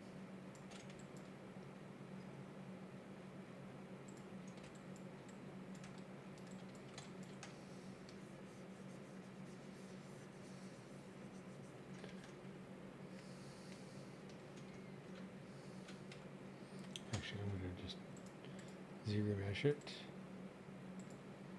So it's just a blob that's inside the rest of it. So I got a couple stray bits right here. So let's do this. I'm going to do polygroups, auto groups, Control Shift click on this to hide the other one, and then I'll just do geometry, modify topology, delete hidden.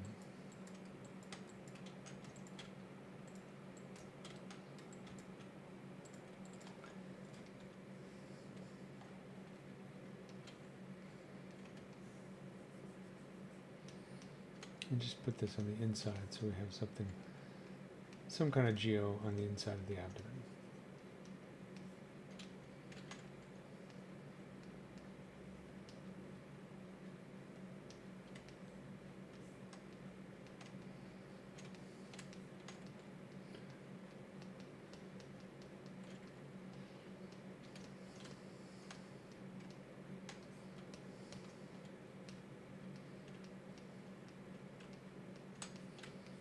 All right.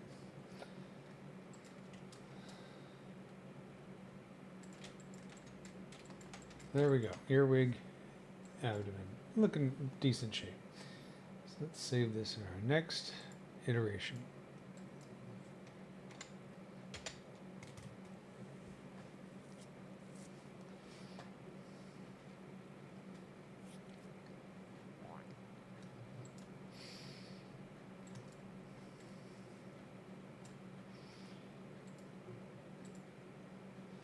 Put these guys into a folder as well.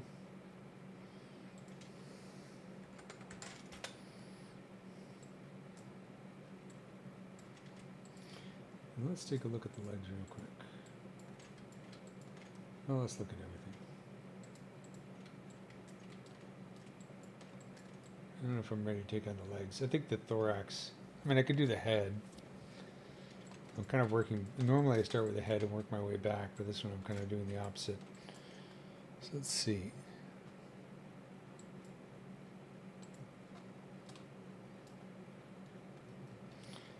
The legs on this guy are somewhat similar.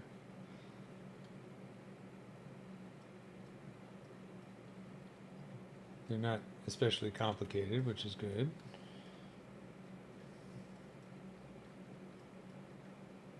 Fairly simple.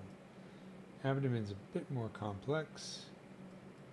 The head, not too bad.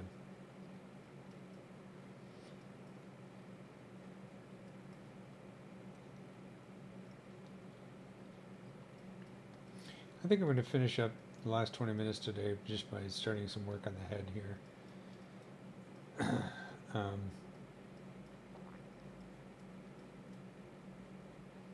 These are some of the mouth parts. That's where things get really complicated. Oh, a little happy earwig family right here.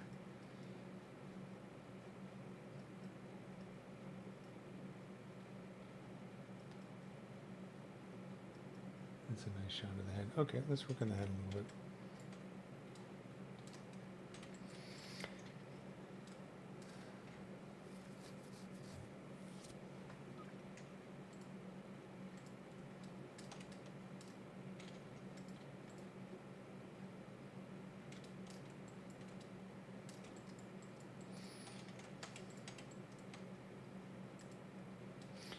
So we're still in a Dynamesh phase with this.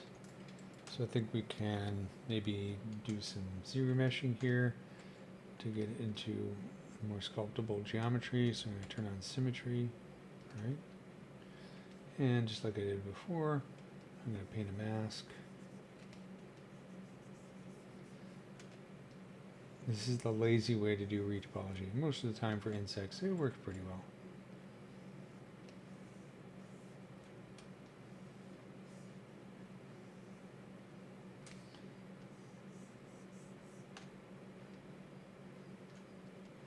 So I'll do Control Shift click on this.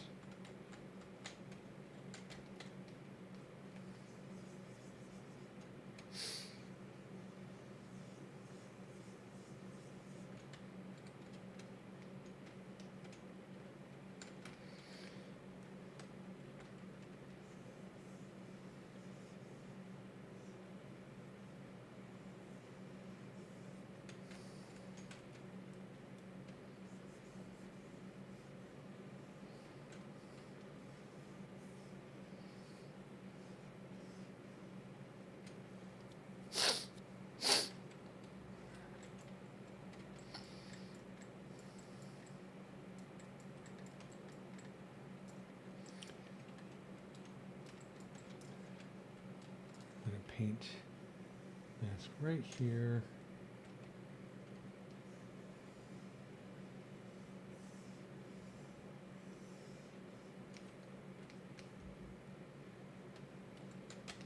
I'm just thinking, you know, in terms of how I want the edge flow to go. Using these polygroups as a guide. Again, super fast, super easy way to do it. Make sure we have symmetry on. Go to ZRemesher, turn on keep groups, set this to half, and there you go. So we have, I want to make sure I have like a poly loop that goes around the edge of these indentations right here as much as possible. That looks pretty good. Same way down here. Whoops.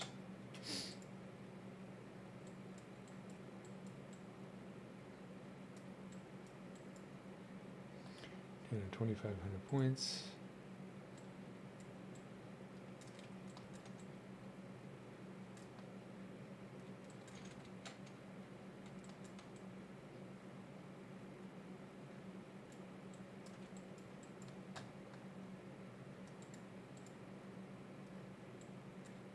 And a nice spiral right there. I don't like that. This might be good enough.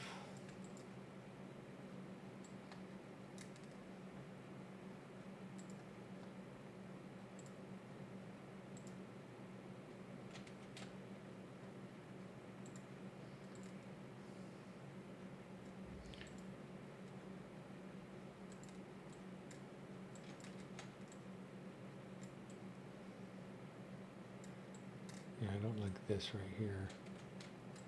So I think I'm going to keep it at 2,500 points. A little dense, but not too bad.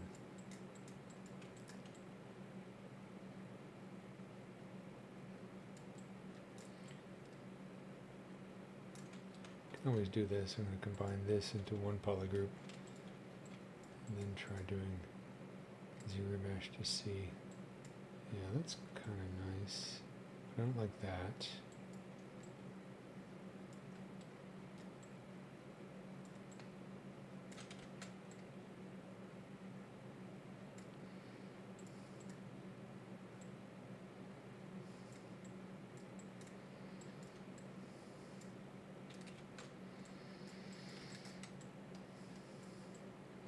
I think this is where I'm going to keep it for now. Okay.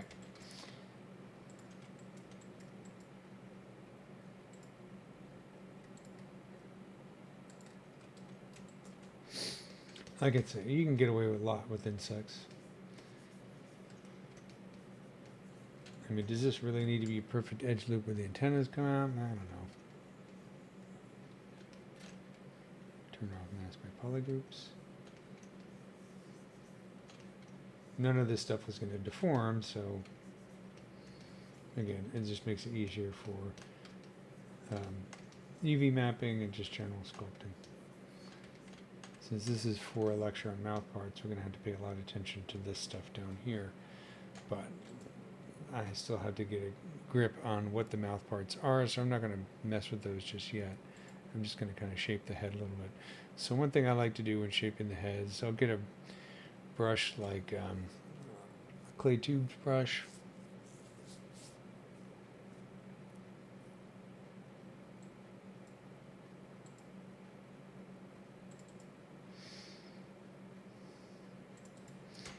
With a really low Z intensity, and just start to use that to kind of go over the model and shape it.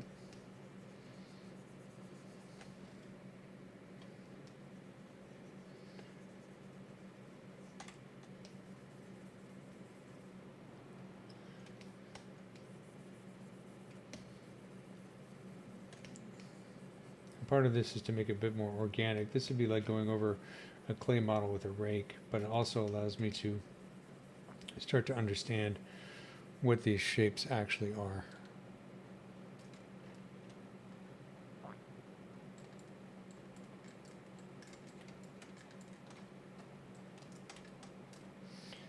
I'm going to actually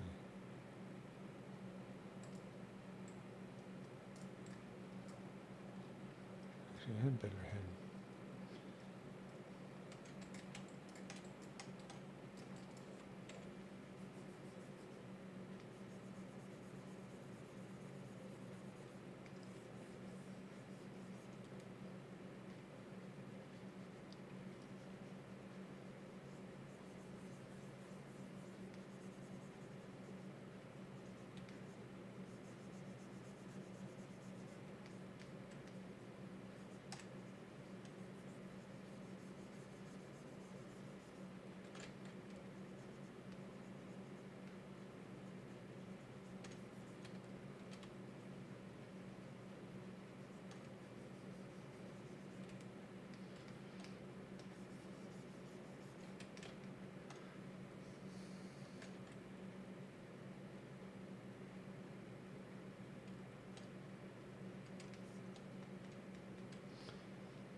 Take a look at our eyes here.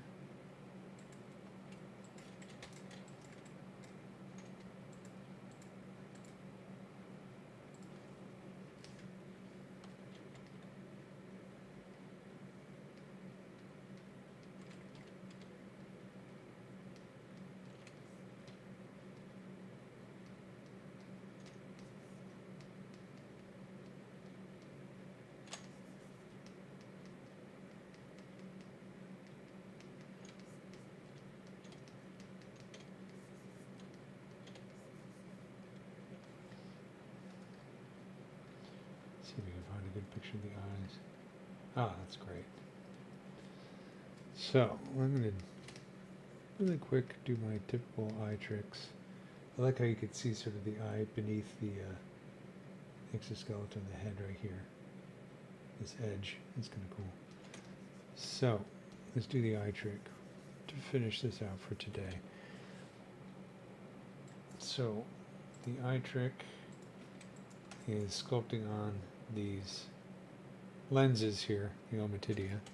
And I've done this like 1,000 times. So if you see me do this before, it's going to be the same technique as always. I'm going to first retopologize these eyes with some polygroups, and I'm going to create UVs, just simple basic UVs. But I'm going to again mask this, Control W to make a polygroup.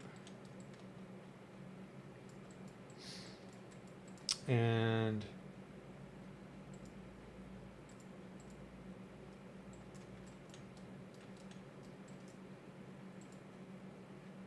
nice low poly model. That's probably pretty good right there. Yeah, something like that will work.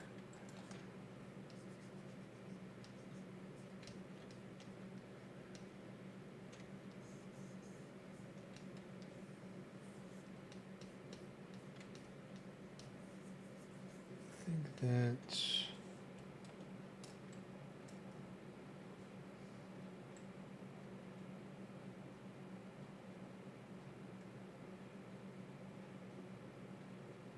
I think I want to do that.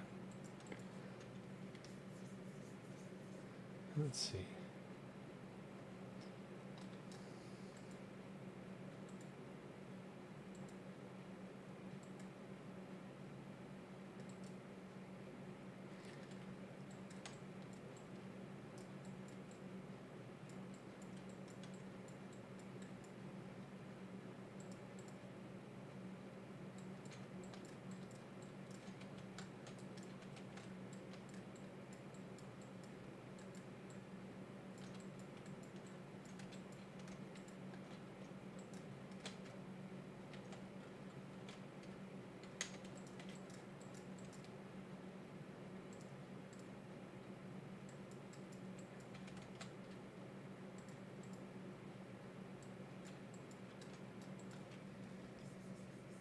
That's a little better.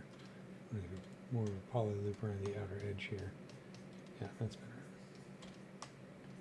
Okay, so we get this down to about 596 points. I want to keep it fairly low because I want to subdivide it as much as possible to get as much detail in here. And then what I'm going to do is I'm going to go into Z plugin, and under UV master I'm going to turn on symmetry, polygroups, and unwrap. I just want to have some quick UVs here because I'm going to use that for the surface noise. So if I go in here under UV map and I do a morph, that's what the UVs look like. That'll work.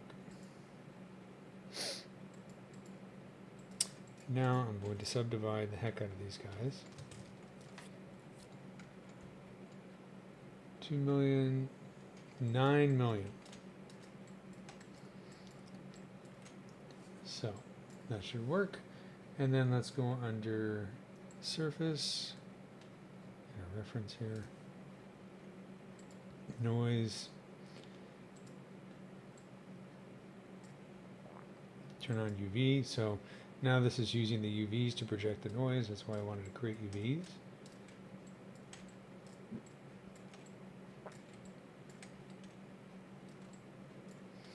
And let's go to noise plugin, turn on hex tile, Lower the tile radius.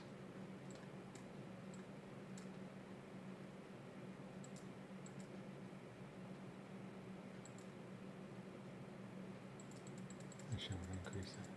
The other thing I want to do is let's do this real quick. Let's set the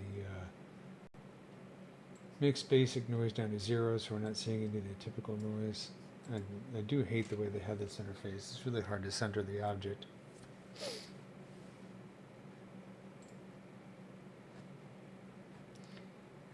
And let's see.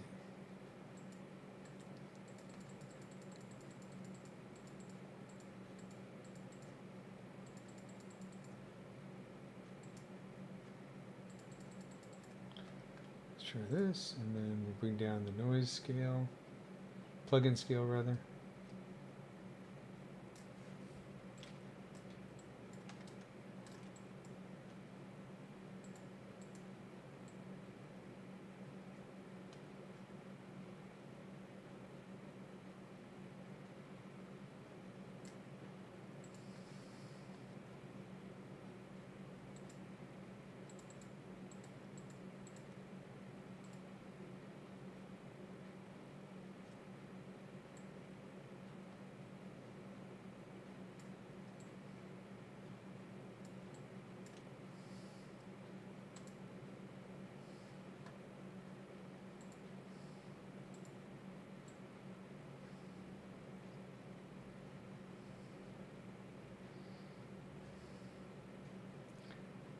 Something around there.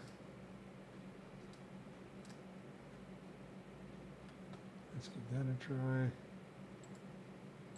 And then I'm going to do mask by noise.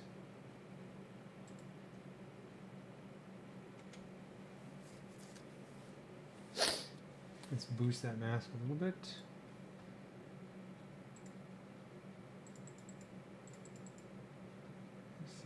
The mask. Yeah, that's good. Okay. Boost the mask. I'm going to hide the mask. Control H to hide it, just because I don't like the mask to interfere when I'm dialing this in. And then I'm going to go under brain stopped. Deformation. And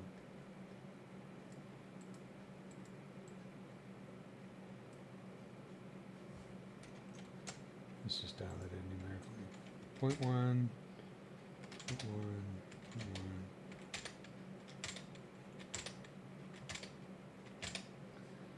That, and then just smooth this.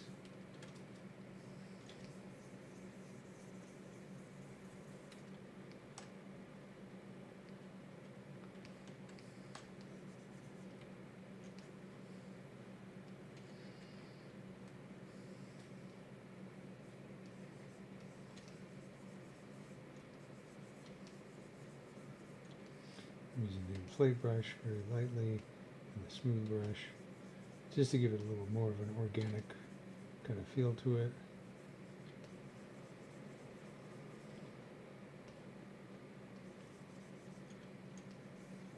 It's pretty good.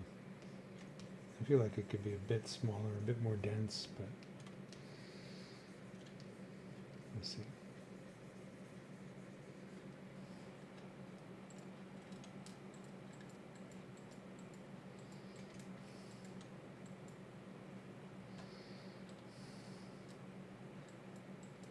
I'm eyeballing it. Sorry, that was a pun. So I'm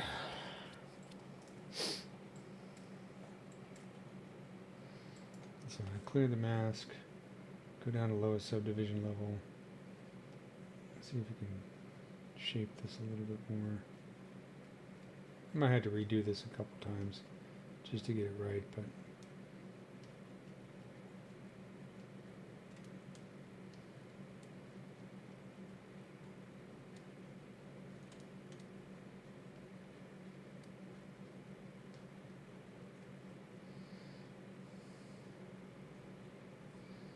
yeah, it's a little stretched. Okay, so what I'm going to do is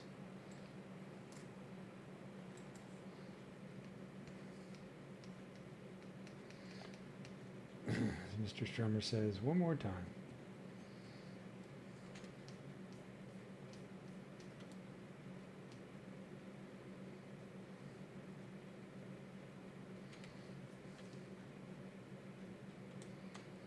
I want to get the shape of the eye right.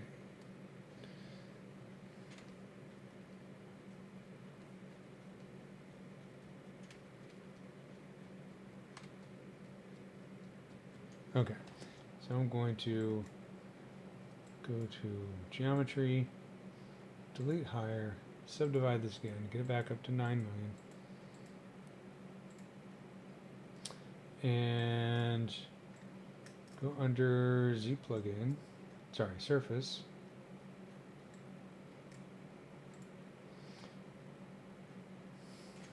Luckily, it'll save the settings.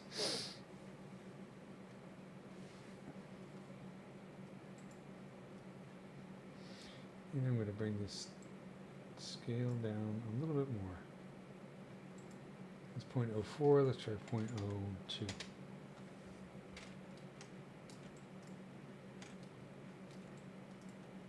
That's too small. 0.03. That's good.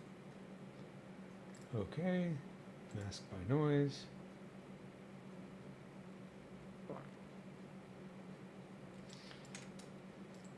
Problem is the mask gets too small. It gets harder and harder to make these things define. And it's a little stretched up here because of the UVs, but I think that's okay. You can kind of squish it around a little bit. Let's do masking, boost mask,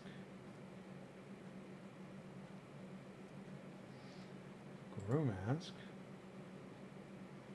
boost mask,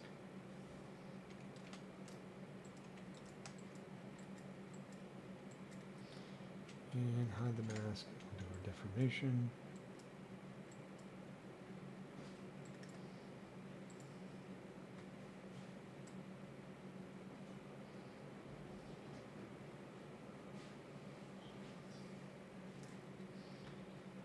That's pretty good.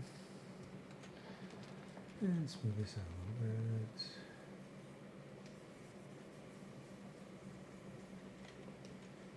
Clear the mask. I'm going to go down a few subdivision levels and just see if we can nudge this a little bit so we don't have quite as much stretching.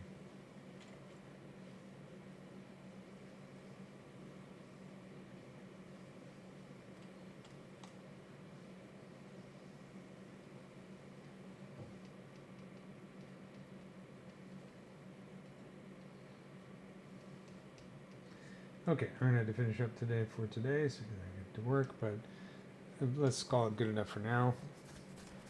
Simple enough technique, we can kind of fix it later if we need to, but I think that works. Okay, so thanks for everybody for joining me. I'm going to save this guy, and we'll continue with the earwig next week. Let's see where we ended up.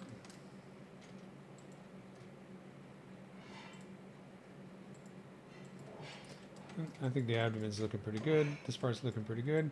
And we'll continue with the head and the antenna next week. All right, till next time, hope you have a good week, and thank you for joining me.